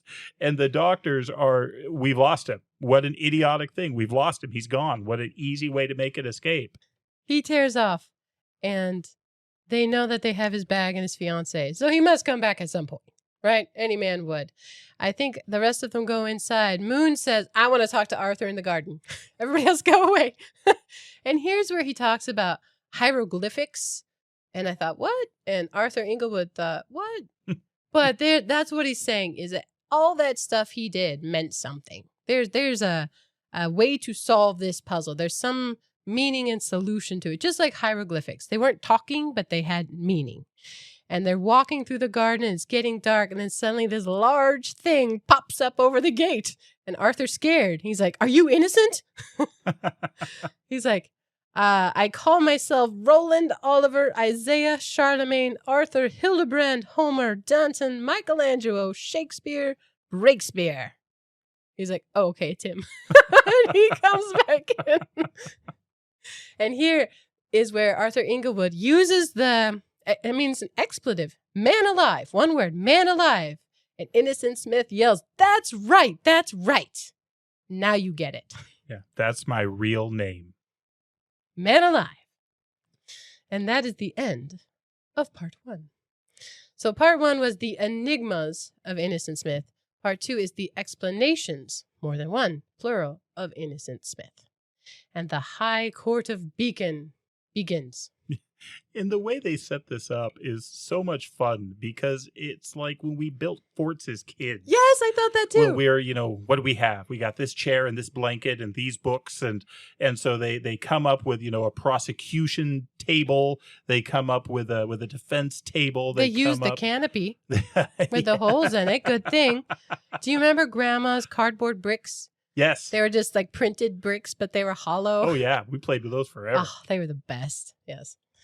Yeah, I love the walls of bricks that separate the defense and the prosecution. So Dr. Warner, as the victim? What do we call him? Yeah, let's go with victim. There's probably another term, but I don't know it. The guy who got shot at most recently. Mhm. He must be silent, but he can listen. So he kind of stays in a corner, is not allowed to speak. I think they ask him a direct question at some point, but we mostly don't hear from him. Innocent Smith is the defendant. He too does not speak. I don't think throughout this whole... No, not only is he silent, he also doesn't look up. He doesn't seem to be paying attention to anything that's going on, but he's busy because he's got paper. And so he is doing origami back there. Paper he is planes and making crowns. all sorts of things and is intensely focused upon it. At one point, he looks tense, but then he fixes the crown. Okay, now we're good. So it's really well written because it sounds like his face is concerned about evidence that's being offered. No, it's the crown. It's just not folding right. So they are present, but kind of silent. The ladies are also mostly present. They wander off for a walk at some point. And it says they're kind of like a jury box / like the Queen of Beauty box at a tournament, which I like that throwback to medieval times. That's a thing from like jousting tournaments, right? Mm-hmm. The women up in the box? Mm-hmm. Yep, okay. Absolutely. So they're Mary Gray's in the middle because, you know, this is her man. And then apparently this guy, she's known 10 hours. Anyway, they make these walls of books to separate. And I love the idea that they're surrounded by good words. I think they each kind of pick some of their own books to represent their philosophies and their methods for things. Because, you know, the persecution, they are medical, they are scientific, they are logical. And they begin describing how Innocent Smith is a murderous man and his very life and health are in killing. I abridged like a whole wordy thing there because they go on for a while. I assume we're going to abridge a fair amount of this. Yeah, it's very legalese and presentation and pomp, and they respond to each other. It's really good. Yeah. But they describe that it is absolutely inherent in him. Even if he were to be in somewhere very innocent, didn't even use it. Everything becomes weaponized. He could use a brick or a jump rope. You know, he is always dangerous no matter where he is. And then comes Mr. Moon's response, which made me laugh. Because Mr. Moon's response, to sum up a lot of words, is essentially, no, it's not that Innocent Smith is a man who must kill and who must murder. Dr. Warner is a man who must be murdered. Look how annoying this guy is. Doesn't matter where he goes or who he's with, somebody would try and kill him. If he was hanging out with Quakers, they would try to beat him to death with chocolate. I loved that line so He much. also has evidences, which is very good. He does. Yeah. He has letters from people that Dr. Warner has treated. And one lady's like, hey, usually I'm super nice, but I threw a saucepan at him. Couldn't help it. Yeah. Another man punched him in the nose. He's like, if I'd had something bigger, I probably would have used it. So again, all things have been weaponized by otherwise, you know, gentle people towards Dr. Warner. You know, what it made me think of was in War in Heaven, the Charles Williams book, where the guy's sitting there thinking about, well, some people just, you know, are more likely to be murdered. Yeah. He's got a tendency. There's something about him. Somebody's going to get him. In the first chapter, we learned that men want to explore his brains with a poker. Yeah. So it's consistent throughout the book. Yeah. Doomed to such attacks is the quote I wrote down. And he can't speak to defend himself. That's really funny. So that is the rebuttal to Dr. Warner. But then there are letters provided by the persecution. Prosecution. There it is. Sorry. Different word. Prosecution from Breakspear College. Yeah. There's 2 letters, one from a subwarden and a porter. And they attest to seeing the warden of this college dangling off a building and Innocent Smith shooting at him and laughing happily. We're seeing some patterns here. Indeed. And this is real quick. I did look this up. I don't think Breakspear College is a real place because they specifically say in here is Breakspear College, Cambridge. And I think there's a Breakspear College, Oxford. So I don't think this is a real place. Open to correction on that. But I also looked up who Breakspear was just because I didn't know. Apparently he is the only Englishman to be named Pope. He was Oh. Pope Adrian IV in like the 11th century or something like that. So I didn't know that. I thought it just rhymed with Shakespeare and he was being childish. Shakespeare, Breakspere. Like, well, earlier when they went through all those names where he said, I'm Roland Charlemagne, I recognized all the names except Breakspere. Yeah. So I had to look it up. Fair enough. Adrian IV. Jody is laughing and laughing right now. This may take a moment. Oh, gosh. I'm good now. Anyway, they witnessed Innocent Smith shooting at this man. But Michael's rebuttal, I should say Michael and Arthur, both of them are defense for Innocent Smith. His rebuttal, though, is, well, where's the warden? Mhm. Where's the testimony from the man who was shot at? And, well, they just don't have it. And they got it, but it didn't really make sense. It was a little cracked. So they sent it back. It was dismissible. But Michael Moon got it. And I believe it is Arthur who reads it. He's more likable than Michael. Comments on how he doesn't read unless people ask him to. But once he does it, he's really good at it. Yes. This story that comes from the warden who was dangling there in the air is fascinating. It turns out Innocent was a student of his. And Innocent was studying science, chemistry, these sort of things. But the vogue at that time in these colleges was pessimism. Flat out, sheer, unadulterated pessimism. It's better to be dead than to be alive. Everything is worthless. Nothing is as good as it could be. It's just pessimism. And this was killing Innocent because he was believing this. He was hearing this. He was being taught it. And he believed that was the case. He was an active man even in that time, but not frivolous like we see him so far in the story. He was a serious student. He also had hobbies. Apparently he was on the shooting team and very, very good at it. He's quite the marksman. He probably knows the 5 rules. He probably does. He just chose to ignore them. But At least a couple of them. the letter actually starts with color. It talks about how this college is backed up onto the river. So it's always wet there. And it describes it very poetically. And the prosecution gets annoyed. Like, where is this going? And Michael's like, you don't know what our defense is. So how do you know what's important? Because he describes in great detail, the warden does in this letter, the puddles. And it's beautiful. I actually love the puddles. He puts it in here. The warden calls it the land of mirrors because of all these puddles on the ground close up to the river. And it says, it's a mystic who holds that 2 worlds are better than one. In the highest sense, indeed, all thought is reflection. We're like, wow, that doesn't sound like a celebrated pessimist. None of these things do, talking about this land of mirrors. And he says, yeah, a puddle can be a piece of dirty water spread very thin with mud. Yeah, that's a puddle. But a puddle can also be, the second world, it's a repeat of infinity and is full of light.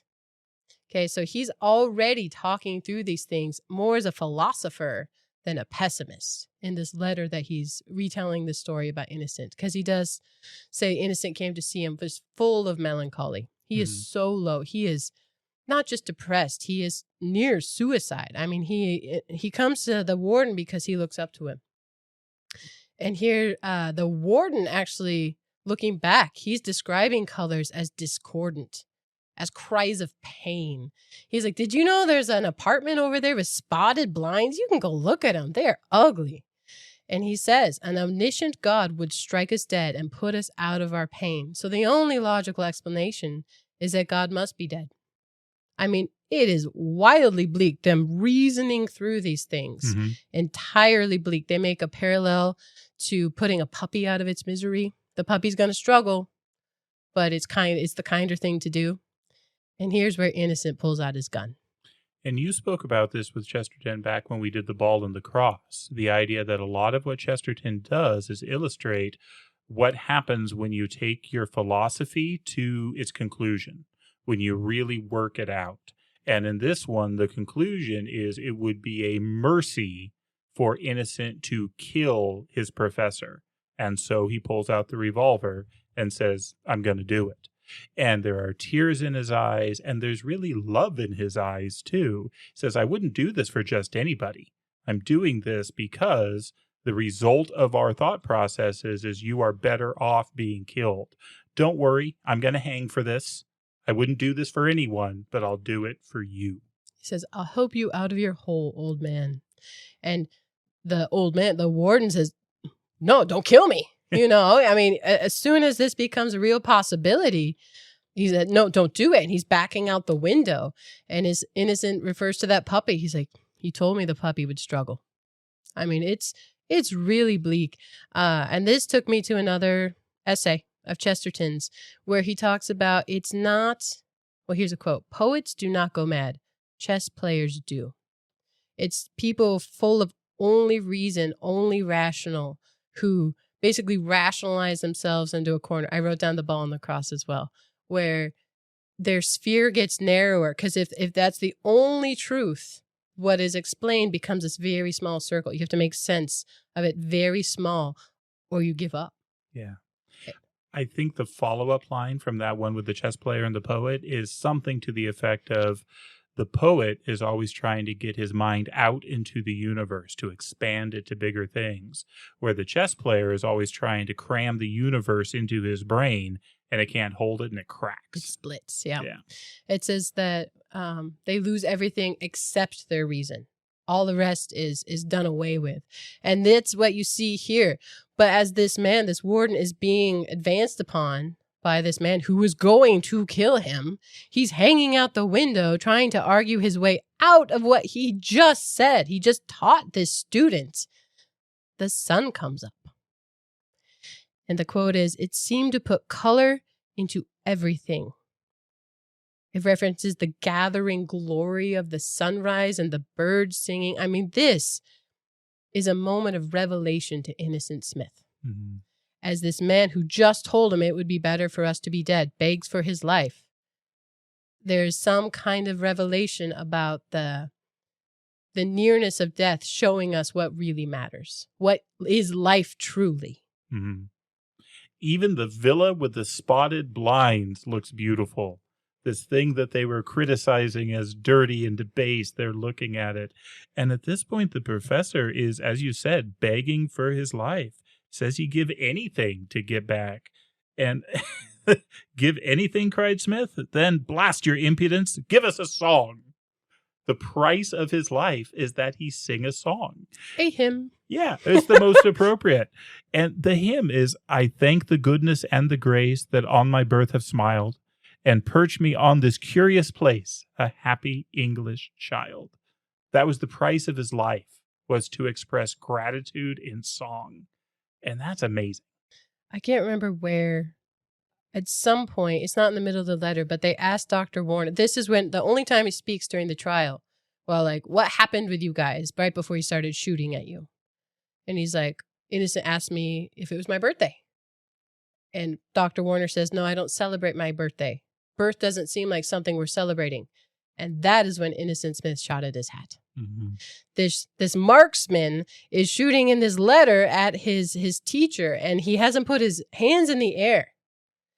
And he tells his teacher, you are now engaged in public worship. You sang a hymn, your hands are in the air, the sun is coming up. And before I have done with you, you shall thank God for the very ducks on the pond. Not forgetting the drakes. Not forgetting anything, please.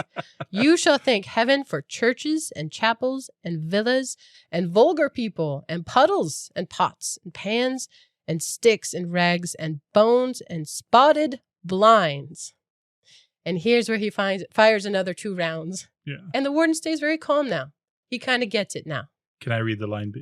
Read this. It says, I shall therefore fire off all my cartridges round your head so as not to hit you. I am a good shot, you'll be glad to hear. And then we will go in and have some breakfast. He then let off 2 barrels in the air, which the professor endured with singular firmness, and then said, but don't fire them all off. Why not? Asked the other buoyantly. Keep them, asked his companion, for the next man you meet who talks as we were talking. It says, but not to kill him, to bring him to life. Mm-hmm. And he says, he tells the warden in this letter, he reports that Innocent Smith says, I was near death. You know, if you didn't give me a better answer, I was going to go kill myself. He was near death too. But that's the moment he realizes murder of all kinds is truly wrong. And it's also, here's a quote, very dangerous when a man thinks for a split second that he understands death. So this was witnessed by the subwarden and it doesn't look good. But here now we understand both Innocent Smith's revelation, part of why he acts some of the ways he does, and why the warden never pressed charges. Yeah. And why he's not dead. I love after that they describe how the warden went to look at the spotted blinds and wondered more about them and asked questions. Like they become interested in these things, in these novelties. They become novel. It's really good. This entire letter, it turns out, was written in combination from two people. This letter was written by, signed James Emerson Ames, warden of Breakspear College, Cambridge, and Innocent Smith. They wrote this together after that encounter. And the last line before the signatures I love. The undersigned persons will now adjourn to the Spotted Dog for beer. Farewell. So there you have the murder charge. That's that chapter. And clearly a murder did not happen. It did not happen back at Breakspear College, and it did not happen with Dr. Warner. So murder, we seem to be off the hook. Innocent Smith does seem to be innocent of this. The next up is the burglary charge. And it took a while for Mr. Moon to recognize what Dr. Pym was actually accusing him of. Yeah, too many words. Oh, you're accusing him of burglary. Oh, got it. All right. The other people, I think it's Moon that points out that Innocent Smith, so he's eccentric, but very innocent purposes with a gun. We do not approve. This is fiction, but now you get it. But all the people confronted by the pistol admitted they actually benefited from it. Except Dr. Warner. Except Dr. Warner. Oh, this is where they ask him what happened and if it was his birthday. And he said the wrong thing. Birth is nothing to rejoice over. So he needed to deal some life to that guy. He tried. Yeah. Didn't work. So, yes, Innocent is accused of breaking into a home. He describes himself as a permeator. I'm going to permeate that house tonight. And he chooses to include 2 clergymen. Yeah, this all starts with 2 curates, 2 priests. And it starts with this great socialism rally that they're speaking at. They're arguing for, the redistribution of wealth and that, it should be a violent thing, right? We should be able to take from some people and give to others. And it's a whole revolution going on. And as they're talking, they're just making the crowd angry. And eventually this guy jumps out of the crowd and comes after them. But this other very large man with a very small head, fortunately, is there, and he protects the priests and he gets them off the stage and they're following him to the back. And he says, gentlemen, you're right. We do need to do this in a more aggressive style. So I'm the permeator. Let's go rob a house. And the curate who is writing the first letter, in all of these court sessions, the prosecution reads their evidence from one person, and then the defense reads a follow-up letter from another person. And so one of the priests that the prosecution is reading doesn't go all the way with it. So they're crawling over the housetops. They're starting to get to the house that they're going to rob. And the first curate ends up leaving. He won't be a part of it. Innocent Smith gives him his card, so that he knows who it is. And then this is where they go to the letter from the other curate. I think his name is Raymond. It's just a good name. I like the name Raymond. Raymond Percy, I believe. And he describes how he has no interest in burglary, but they're up on the rooftop. This man just saved them. And he's looking between the other reverend, who turns out is, or priest, sorry, kind of a snob. And he makes people feel bad. So this man, Raymond, this reverend, this priest, Raymond, he feels angry and disillusioned in general. And so he looks between these 2 men, Innocent Smith, we know who that is, and this kind of bitter clergyman. And he goes with Innocent Smith to rob a house because he says he's clearly the better man of the 2. Even if he's doing a thing that's wicked. And the other guy just disgusts him. So he'd rather be with Innocent Smith. In this letter, too, there are colors. And I love this thought process as they're up on the rooftops. He's looking up at the sky. He's looking at the rooftops and thinking about, well, who else comes up here? Santa Claus.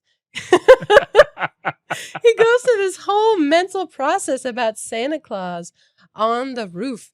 And he starts thinking about how houses are oriented, basically not actually front like we think of them, but upward. I like this. It says, in every well-appointed gentleman's house, there was a front door for the gentleman and a side door for the tradesman, but there was also the top door for the gods. The chimney is, so to speak, the underground passage between earth and heaven. By this starry tunnel, Santa Claus manages, like the skylark, to be true to the kindred points of home and heaven. Santa Claus's door was really the front door. It was the door fronting the universe. I love this thinking through of Santa Claus. I've never heard somebody go like that, talk through that about Santa Claus and the toys of people that he thinks through what they hold of value are their toys and their pride, and these should be protected. So he's walking along behind, and the whole thing is kind of comedic because he has Santa Claus on the brain. Yeah. But that starts to really bother him. Yeah. Because Santa Claus leaves things. When Santa Claus comes and goes, more is there than when he arrived. And that's the exact opposite of what they're about to do. They're about to go rob from somebody. And he thinks about the horror of that, of what if that's what Santa did? If Santa Claus came in and stole, what a terrifying and wicked thing that would be. And to steal from children, to steal from the helpless, that was just wrong. And these houses they're walking through are not nice houses. These are not the high-end houses of town. And so this person might be helpless. This person might not be wealthy. And it was just wrong to steal. It says he first understood here that burglary was wrong. And so he reaches out and says, no, we can't do this. We can't go ahead with this. It's just wrong. Well, they're in their house by then. Innocent. Apparently, he's very good at this. He pushes over a chimney pot and goes down through this thing. And he describes coming into a house in such a strange way. It's like entering the fourth dimension because it's just totally new. I've never entered a house that way. No. Or like a trap door or something. But yeah, Innocent Smith, I think he's gonna drink a glass of wine. He set out 2 wine glasses from the cupboard, filled them both, and lifted one of them with a salutation towards his lips. Don't do it, I cried. It might be the last bottle of some rotten vintage or other. The master of this house may be quite proud of it. Don't you see there's something sacred in the stillness of such things? Is not the last bottle, answered my criminal calmly. And there's an exchange here that is hilarious. It's just so good. He says, it's not the last bottle. There's plenty more in the cellar. You know the house then? Too well, he answered, with sadness so strange as to have something eerie about it. I am always trying to forget what I know and to find what I don't know. He drained his glass. Besides, he added, it will do him good. What will do him good? The wine I'm drinking, said the strange person. Does he drink too much, then? I inquired. No, he answered, not unless I do. Do you mean, I demanded, that the owner of this house approves of all you do? God forbid, he answered, but he has to do the same.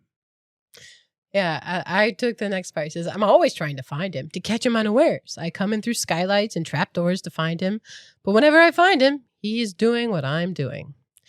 I think it's then that his wife walks in.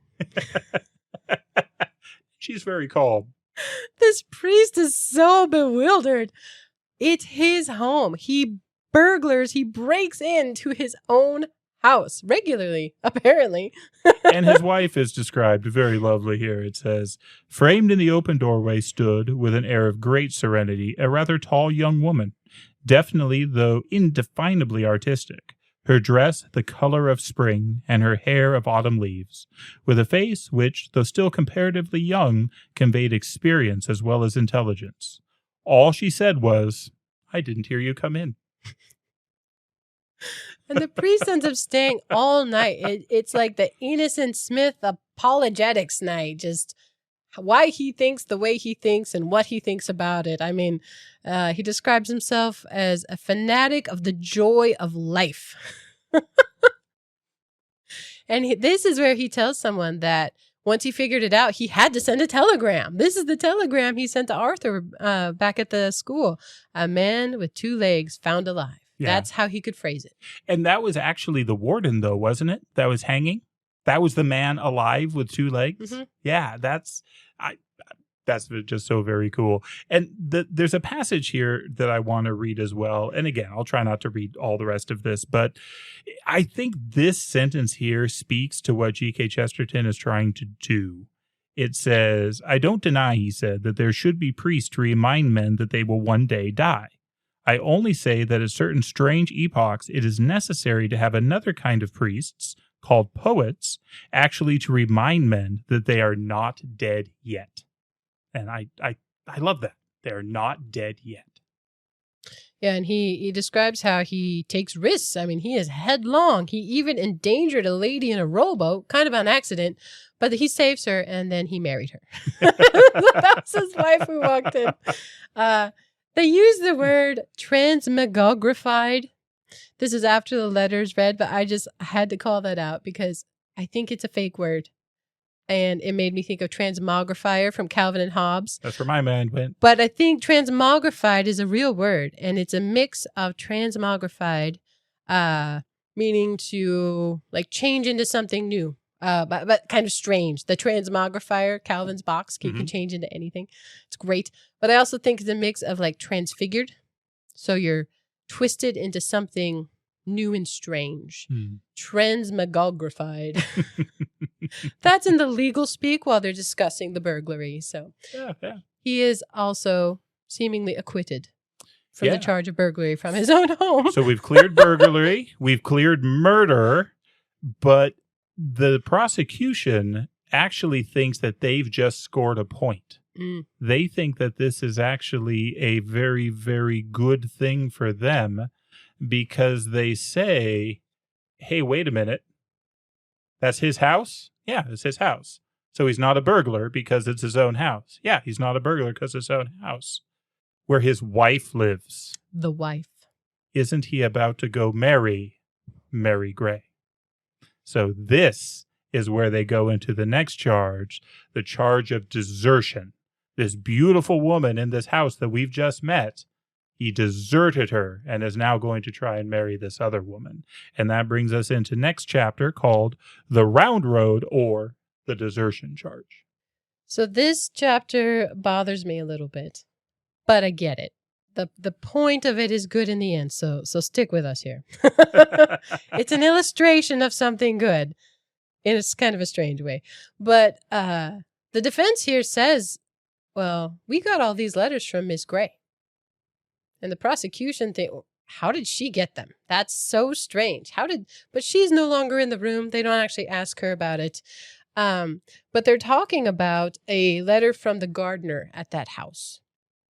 And it talks about the colors of the house. There's a green painted lamppost and a red pillar box on the corner. And the gardener witnessed kind of an ugly scene at his home, Smith's home. Smith said this through a window. He's holding a rake and he's in his red and white striped pajamas. And he yells, "I won't stay here any longer. I've got another wife and much better children a long way from here." Turns out he has 2 kids. This guy has kids.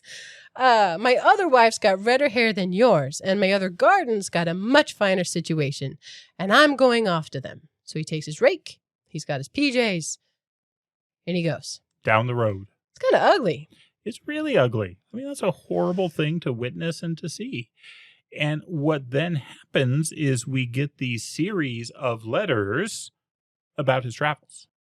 Yeah, the first one is from a French innkeeper. So they were in London, so they clearly went east. He's still carrying the rake.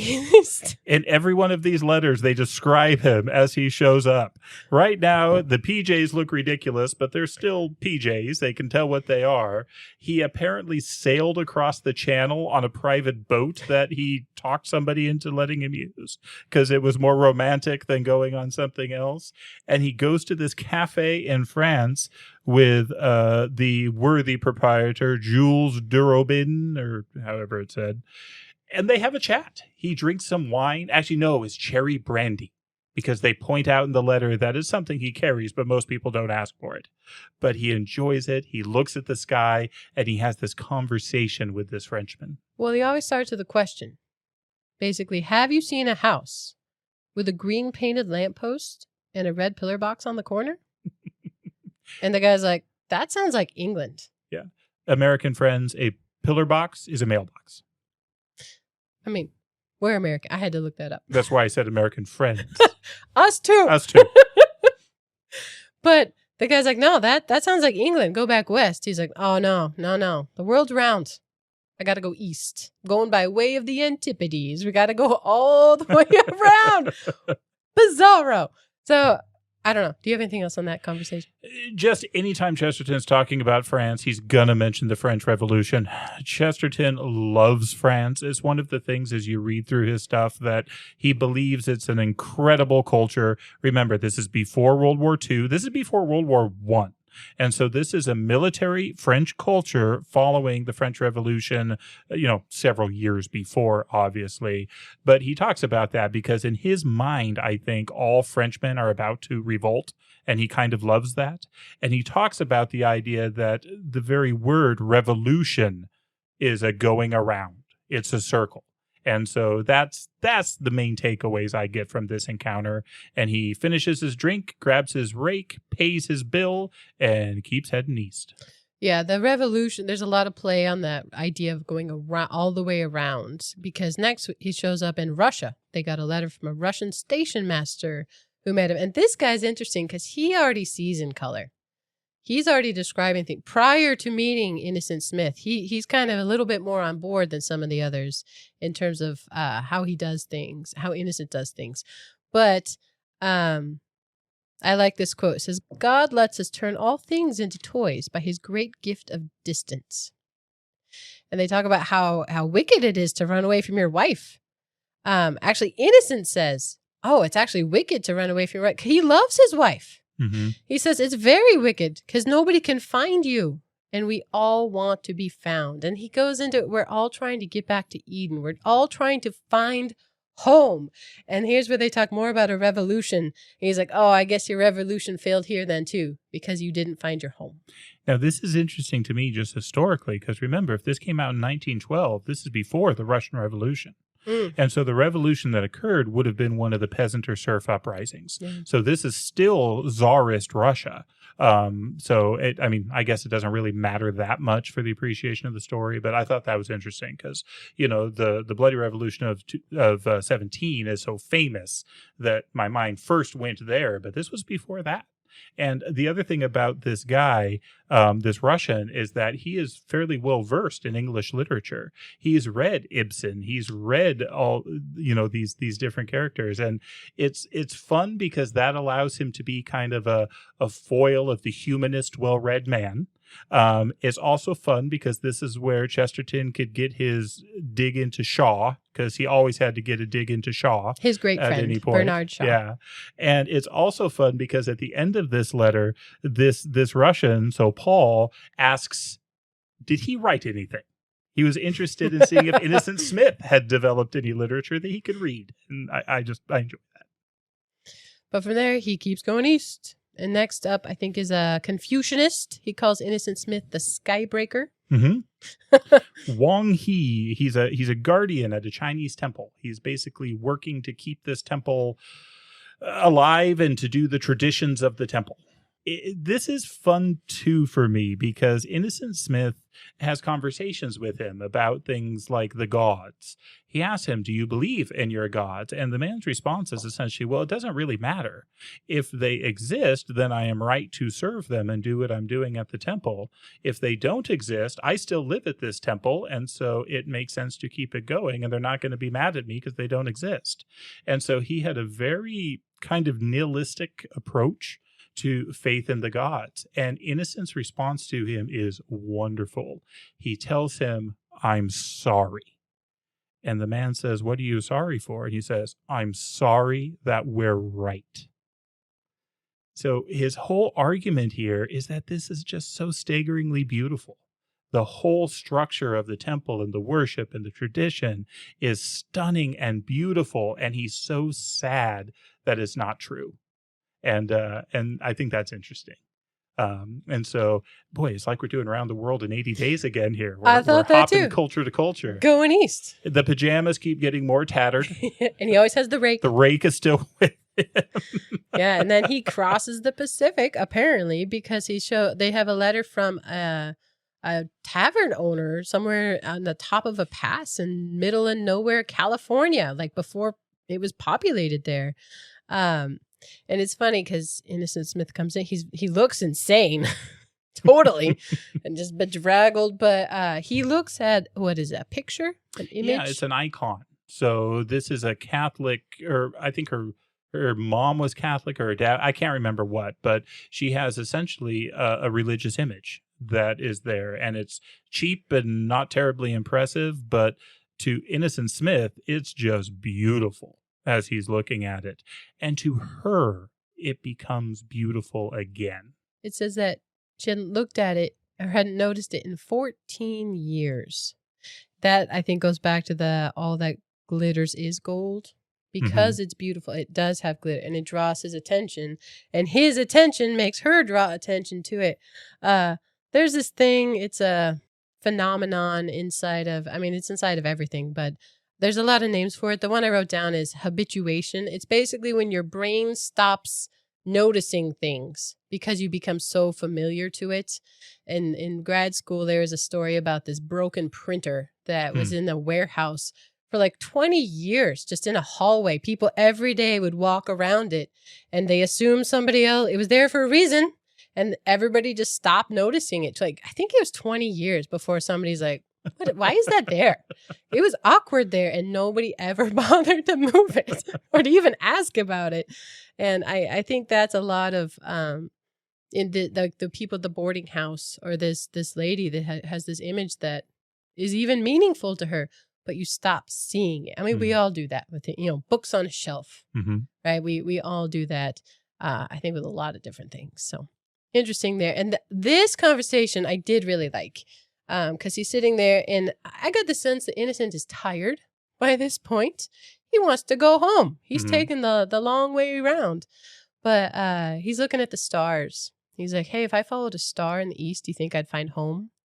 And I like the response. It's something like, well, it depends if you're a wise man. That's a great response. And Innocent says, I'm a man who left his own home because I couldn't bear to be away from it. So his wife and his kids were real, and they were there, but he, quote, felt like a cold ghost. I have become a pilgrim to cure myself of being an exile. I don't know, to feel an exile in your own home and to go all that way to feel like you belong there again, to really feel the poignant joy of your own home. This is clearly an extreme example, but I think the principle is good, where you can detach even from things that you love, people you love, and having that reawakening of what a gift they are is very good.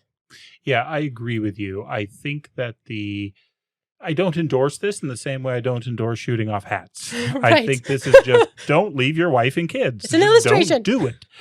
But I guess at the same time, as midlife crises go, it could have been worse, right? And so the fact that, and again, his wife seems to be on board with just about everything he does. And so I agree with you. I think the point is sound. I can't say I approve of him doing this, but I think the point and the fact that he does it all carrying the same rake makes me happy. That is endearing. But 6 months disappearance would be unnerving to me. So please don't do that. But I'm just going to read this next bit of their conversation because I love this. He says, I think God has given us the love of special places, of a hearth and of a native land for a good reason. Because otherwise we might worship that. He's indicating space and infinity, the heavens, eternity. He says, I mean that if there be a house for me in heaven, it will either have a green lamppost and a hedge, or something quite as positive and personal as a green lamppost and a hedge. I mean that God bade me love one spot and serve it, and do all things, however wild, in praise of it, so that this one spot might be a witness against all the infinities and the sophistries, that paradise is somewhere and not just anywhere. It's something and not just anything.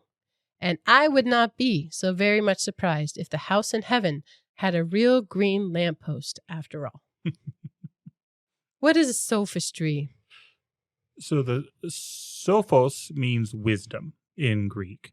The sophists were a group of traveling philosophers that basically sold the ability to win arguments. So sophistry is basically arguing for the sake of argument, not because you're right and not for the search of truth, but just to appear smart, win the argument by any means. So it's false. It's false logic. It's false philosophy, but it can be very, very powerful. So it's using something that's meant to be the search for truth or good to something that is just evil and wicked. So it's argument for argument's sake. This was something that Socrates was very often accused of being a sophist, of making the weaker argument the stronger, is the way it was often termed in the Greek world. And Socrates denied it vehemently, and I think he proved that he was not such a man. But there were professional sophists all over the place, and a number of the people he interviews in his dialogues are professional sophists. So sophistry is basically, I would say, the dark half of rhetoric. See, I was going to look it up, but I knew you just now, so I asked you instead. So as to the charge of desertion, there's a letter here at the end from the housemaid at the home with the green lamppost and hedge, where suddenly freaks her out. This rake appears, and this giant man with a tiny head jumps over the hedge. And it describes the gold light of the afternoon, and he very quietly joins his wife for a cup of tea in the garden. And he's like, "This is a nice place you have here." He's hilarious. Again, don't endorse it, but it's funny. And it makes a point. I think it makes a point really well. So we've got the murder charge beat. We've got the burglary charge beat. We've got the desertion charge beat. But we still have a man that we know is married that's about to marry or is trying to marry Miss Gray. And it gets more intense than that because other stories come up. But before we get into them, I do want to read the line that I think has stuck in my head more than any other from this book. Is it the one on marriage? The book, it is. All right. Can I throw it out here? Yeah, it's a good one. Marriage is a duel to the death, which no man of honor should refuse. There's some quibbling about marriage being marriage to the death because no one has ever survived it. Everyone who's ever been married has died. We're like, right. That's not marriage's fault. But yes, polygamy. That would be an example of sophistry. Oh, there you go. Good example. The prosecution gets wordy again here, and this is longer. I abridged it, but they're talking about polygamy. So multiple women. We know he has a wife. And so Dr. Fishboneface says, polygamy is an extreme development of the instinct for variety. Doubtless, there is a physical cause for this flitting from flower to flower. To such a type, there can be no doubt that innocent Smith belongs. If blind doom and unbearable temptation constitute any slight excuse for a man, there is no doubt that he has these excuses. And they go through these letters about three, not from any one of these women, but about 3 other women who he has either married or proposed to marry. Mm-hmm. So Mrs. Smith, we've already met. That was the woman in the boat that he almost killed. So when he was in the canoe and almost drowned her and then they got married, this was the woman that he left to go around the world and then came back to. But then the first other woman we meet is Polly Green. Polly Green is a dressmaker. She's unattached kind of on her own, but apparently in this community, there's a very wealthy woman who doesn't think this is appropriate and wants to marry her off. So the Lady Bullingdon starts trying to bring eligible men around so that she can be married. But shockingly to Lady Bullingdon, Polly doesn't seem to be interested in any of these. She's interested in a rather disreputable town idiot who's very large with a tiny head. And it's the lady who's writing this letter that says, yep, they went off together. I don't know what I'm going to do. So Polly Green is one. That's the first one we meet or hear about. There's another one named Miss Blake. She was a typist. She'd write on the typewriter. And she ended up marrying this man who is an absurd organ grinder. This is so good. Because he also is a large man with a tiny head. Not only was he playing the organ, but her typing just went to trash. They couldn't read it. There was all these random symbols. It turns out she was playing her typewriter back to him. She was just randomly hitting the keys in a musical pattern. And so it made worthless typing, but this was their romance together. And then when she gets caught, the organ grinder man sweeps in, takes her away, and then she rides off on the organ with him. But this is, again, big man, tiny head. So here we have the second after his wife. This is Miss Blake, and the organ grinder did provide a piece of a poem before they'd run off. Oh, vivid and violet head, ringed, ... We do not get to know. How is that going to end? Yeah, we are left in the lurch. There is one more lady that shows up, and I go back and forth whether I like the organ grinder or this one more. I like this one. Miss Brown. Do you want to tell us about Miss Brown? So the letter comes from the administrator of a girls' school. And she had read an essay of Innocent Smith's back when he was in school. It was on genealogy and typology of his name. Because his name, Smith, it's pretty general. Ubiquitous is as she calls it. So she invited him to come speak at this school. But he'd had, apparently, his revelation since that time. So he gets up there and he starts well, saying that, hey, names are important. They have significance. And she agrees there. But he continues and says, no, you need to live out your name.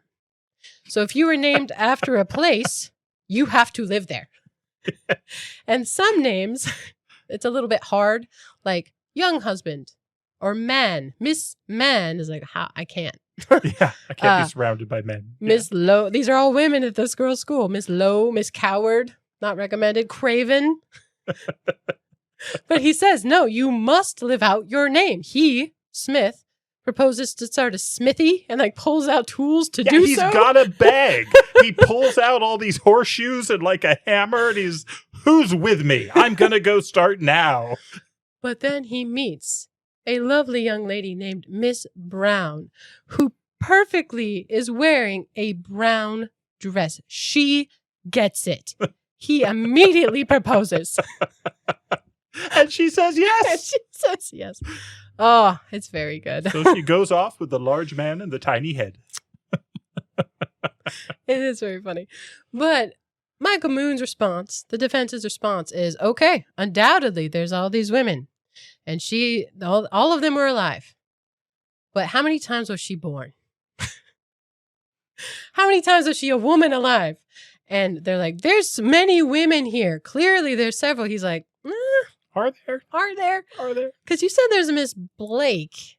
That sounds an awful lot like Black. And it even says in the letter, her name was Miss Blake or something like that. Yeah. They all have color names. And they deduce that they're all actually red-haired. And they all actually look like Miss Mary Gray. Mm-hmm. Also a color name. Currently wearing a gray dress, I believe. Yeah. She's living it up. So we've got the 4 charges. Murder? Nope. Burglary? Nope. Desertion? Well, for 6 months. But in the broader scheme, nope. And then polygamy? No. Yeah. He's innocent of all these. It does speak a little bit as to why would someone do that? Why would you remarry your wife so many times? And again, it's about that renewal, right? It's about that romance. It's about being grateful for the good things that he has. And I myself have always maintained that it is unfair to only get married once because you only get one proposal. So pro tip, in a positive way, if you've been married a long time, go ahead and repropose to your wife. I think it's super sweet. And I thought of it separate from Chesterton, which made me feel really good. That's awesome. And Innocent Smith has some techniques. So if you can give a lecture at a university about names, see what you can do. Again, these are illustrations. Please use your own common sense on these. I think it is at this point, though, where it seems that Innocent Smith is declared innocent, that Dr. Warner, who's been silent almost entirely, stands up and he puts on his same old hat and he says, I was unable to detect any sort of reason why a lunatic should be allowed to shoot me in the back garden. And then he floats away. He just leaves. And I think it's Fishbone Face who says, but the shot missed you by several feet. And Moon says it missed him by several years. That man didn't get life from the gun. He is still asleep. He is still dead. And it says that they were sitting with a ghost. That really threw me off when I first read it. Like, wait, he's a ghost? No way. I mean, Chesterton has written some really bizarro endings. So for a second, I thought they were literal. But I think it's metaphorical, where he did not experience life in the same way that these people did. Jody actually texted me. It was jarring. Dr. Warner is a ghost? What? And I was confused. I didn't know how to answer because I didn't remember him being a ghost. And so I reread this carefully, and I agree with you. I think he is metaphorically dead. It literally says we've been sitting with a ghost. I'm like, did he kill him in the garden? That would be a twist. Oh, wow. I don't think he did. He's acquitted. Yay. But Michael Moon at the end here, kind of closing statements, he goes on for a while, basically talking about the why. And to sum up, the quote I wrote down is, he refuses to die while he is still alive. He is there to live. He is choosing to live to the utmost. This man's spiritual power has been precisely this, that he has distinguished between custom and creed. He has broken the conventions, but he has kept the commandments. It is as if a man were found gambling wildly in a gambling hell, and you found that he only played for trouser buttons. It is as if you found a man making a clandestine appointment with a lady at a Covent Garden ball, and then you found out it was his grandmother. Everything is ugly and discreditable, except the facts. Everything is wrong about him, except that he has done no wrong. If innocent is happy, it is because he is innocent. If he can defy the conventions, it is just because he can keep the commandments. I think there's a lot of wisdom in those. And well summarized, Mr. Moon. There's some good stuff there. There's a couple other things here that catch my attention. One, I just want to read a line in defense of the good Dr. Pym, our fish face friend. So it says here at the end, even Dr. Pym, though he refrained from dancing, looked on with real benevolence. For indeed, the whole of the absurd revelation had disturbed him less than the others. He half supposed that such irresponsible tribunals and insane discussions were part of the medieval mummeries of the old land. It's because they're British. It just makes sense. That clears it up.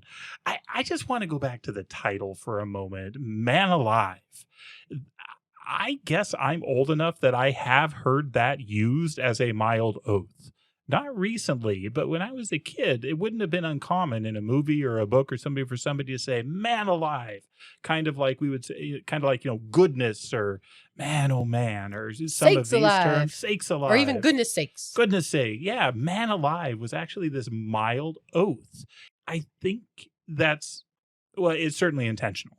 Because if we think of the concept of blasphemy, right, the idea of taking something serious and treating it frivolously, I think that's what happens with the term man alive.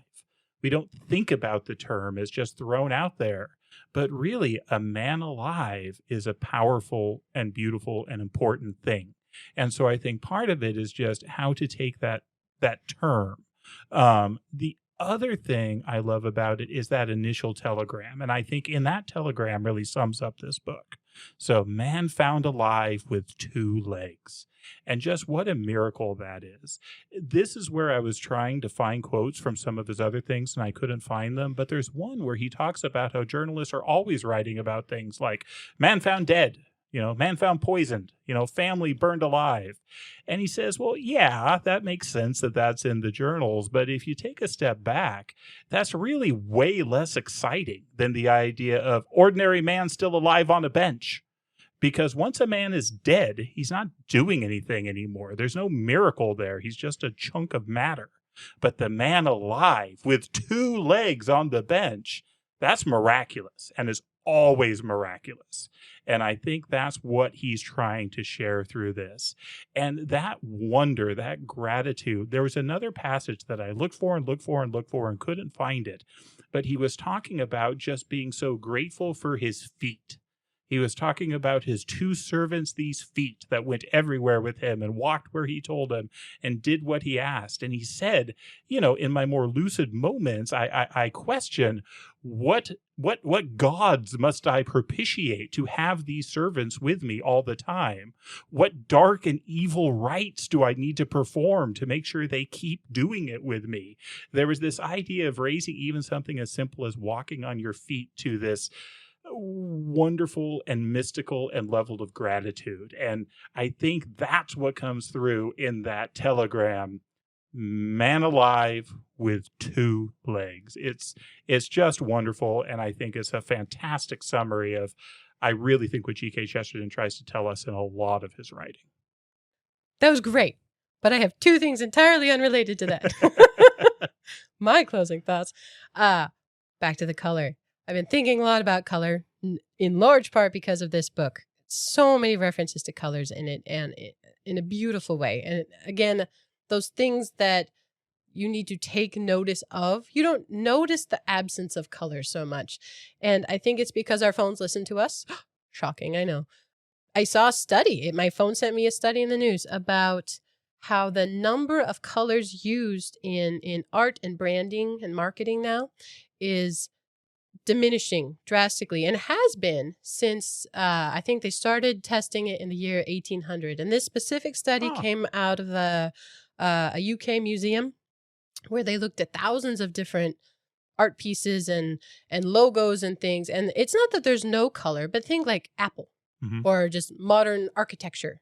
Even in movies, it gave examples of things that are very brightly made. The costumes, they show the costume, kind of a live picture, and then the filters that they put on it for the movie to display kind of a muted tone, and kind of things that people find beautiful now are a lot more stark. Like the logos are changing, not entirely. This is a trend, not a immediate thing. But they tagged it back to Aristotle. Where basically back then he said that colors were chaotic and you could actually discern more.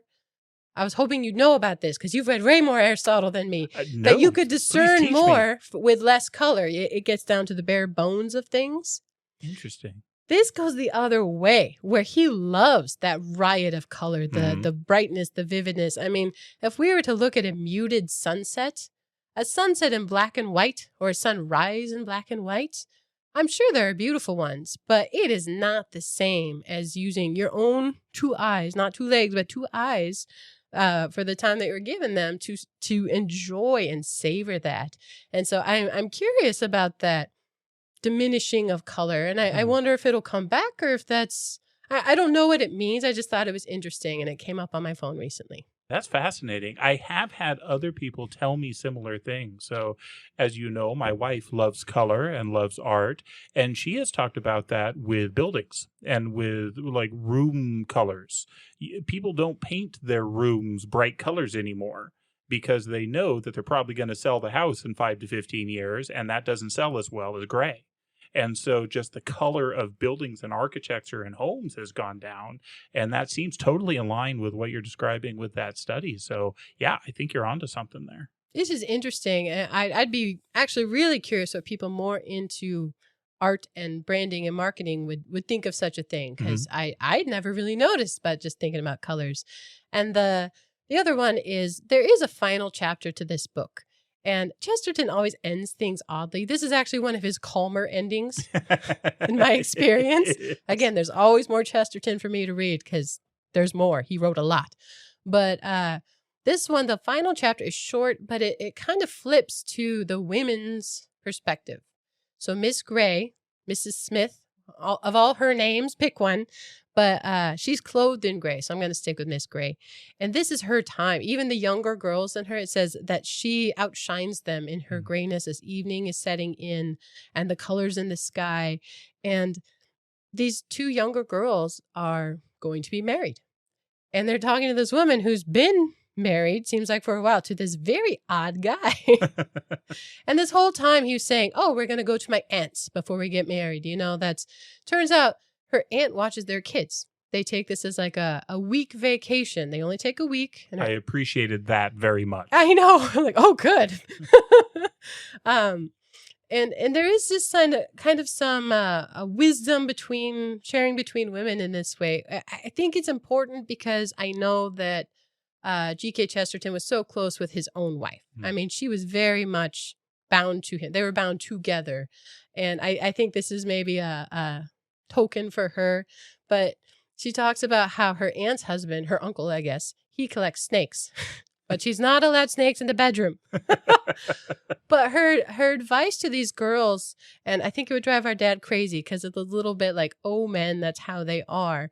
But in some ways, she's right, I think, where she says, sometimes they can't even take care of themselves, let alone us. So he needs this. Like before, with the traveling around the world, he was describing himself as a cold exile in this home that he loved. Clearly, this is something that helps him look up and out. And that's what she says. She says, keep the sort of man who goes out. Stick to the man who looks out the window and tries to understand the world. And I think that goes back to the people who are looking inward and just reasoning. They lose that gratitude. They lose much if you're just looking inward instead of up and out toward the heavens, the door to the heavens, right? And right then is when the golden gates burst open and Innocent comes outside yelling, acquitted, acquitted. And he goes up on the roof. He has like a burning brand that he's waving in the sky, and they are blown away with the wind. Man alive. I hope that we all are. And with that, we'll turn the page, and we hope you join us for the next chapter. All right, that was a fun one. It's just a fun story, isn't it? I do like that one a lot. So this one, I like ending with the page turn, truly. But we've had a question. All right. I know. Well, and it's come from a few different people in different wordings. But basically, the question is, how do we pick what stories we're going to do for upcoming episodes? Do you have a good answer? We wing it. I don't think a good answer exists, but I can give several answers. It's not one thing. There's kind of an influence of multiple things. So I'll give my take on it, and then Jody can correct me. Back before we even started doing this, we got together one night and just kind of brainstormed a number of topics and a number of books. And then once we kind of narrowed this down that we were going to be doing this on stories, we came up with a bunch of books. And so we just rattled off, it would be fun to do this one, this one, this one, this one, this one. And then we have kind of been doing them progressively as what books do we own or that we can buy and get so we could read it in time. A lot of these early ones have been ones that one or the other of us knew very well. So, and then we were introducing the other, or we both knew them very well. And then there's been a bit of a juggling based off of kind of mood and tone. We can't have too many really serious, heavy ones right after another. We also don't want too many flippant ones right after another. So we like mixing that up. And then the other thing that's mixed it up a little bit is just reading speed. I mean, there's been some of them where I just haven't been able to finish it. And there's another one we could do quicker or easier. And then there's also been a little bit that we've done based off just of request, either from, family or people have asked us, hey, can you do this one? And we've slipped it up in the line. Yeah, I agree. I do like the mix, definitely. I think we tend towards older books. I don't only read older books, but I mean, they stand the test of time for a reason. And often they're the ones people might not necessarily have read. The people I know, the people who've given me feedback. Yeah. So, and I don't mind reading older, prosier books, more poetical books even. So those, I think, are a good move for now. I think we will always come back to a few authors, the Inklings, Tolkien, C.S. Lewis. GK Chesterton is not of the Inklings, but he, in the same quality. George MacDonald. So I think we try to mix those in over and over, throughout. So as we do other ones, throw a Lewis in there, throw a Tolkien in there, because they have so many good ones and they wrote so much. And we just love them. True. I could talk about Lewis and Tolkien forever. And someday I'll even be consistent on how I pronounce Tolkien. I've come up with my own. I don't know what's technically accurate because so many people say it differently. Tolkien. That's how I say it. I am internally consistent now. That's enough for me. I don't think I've been internally consistent on any pronunciation my entire life. So no, that's not your strength. But yeah, we're at 30 some now. And I do think we're going to try to do some interviews now. I'm a little intimidated, not so much by the chatting, the interviewness. I would love to talk to people. It's more the technology. So I'm working on that. Mm-hmm. And I appreciate she's working on it because I am worthless on such things. So we're relying on Jody here. It's coming. It's coming. So yeah, this has come up in a few just conversations with people or sent in a question. So thank you for asking. If you ever have questions, I like them. We like them. So you can always reach out Facebook or we have an email, goodstoriespodcast@gmail.com. This kind of thing we also try to put into our Patreon shorts. Truly, it's why we have it. They're fun and these aren't whole episode things, but they're still fun to talk about. Like we just did. What are we reading right now? Or I love the one on the Crusades, which is why I put it up as an episode. But those kinds of things that are kind of short, it's not a single story. That's really what Patreon is for. So patreon.com/goodstoriespodcast. I have to say it twice. Patreon.com/goodstoriespodcast. So if you want to hear more things like this, some of them are just us chatting. So, and up for suggestions on those as well, because this is fun. They're enjoyable, and I'm excited to do more interviewy things and have other voices contribute too. Did I miss anything? No, I think that's pretty much what we wanted to say. Okay. Thank you so much for listening. Thank you for being a part of our story.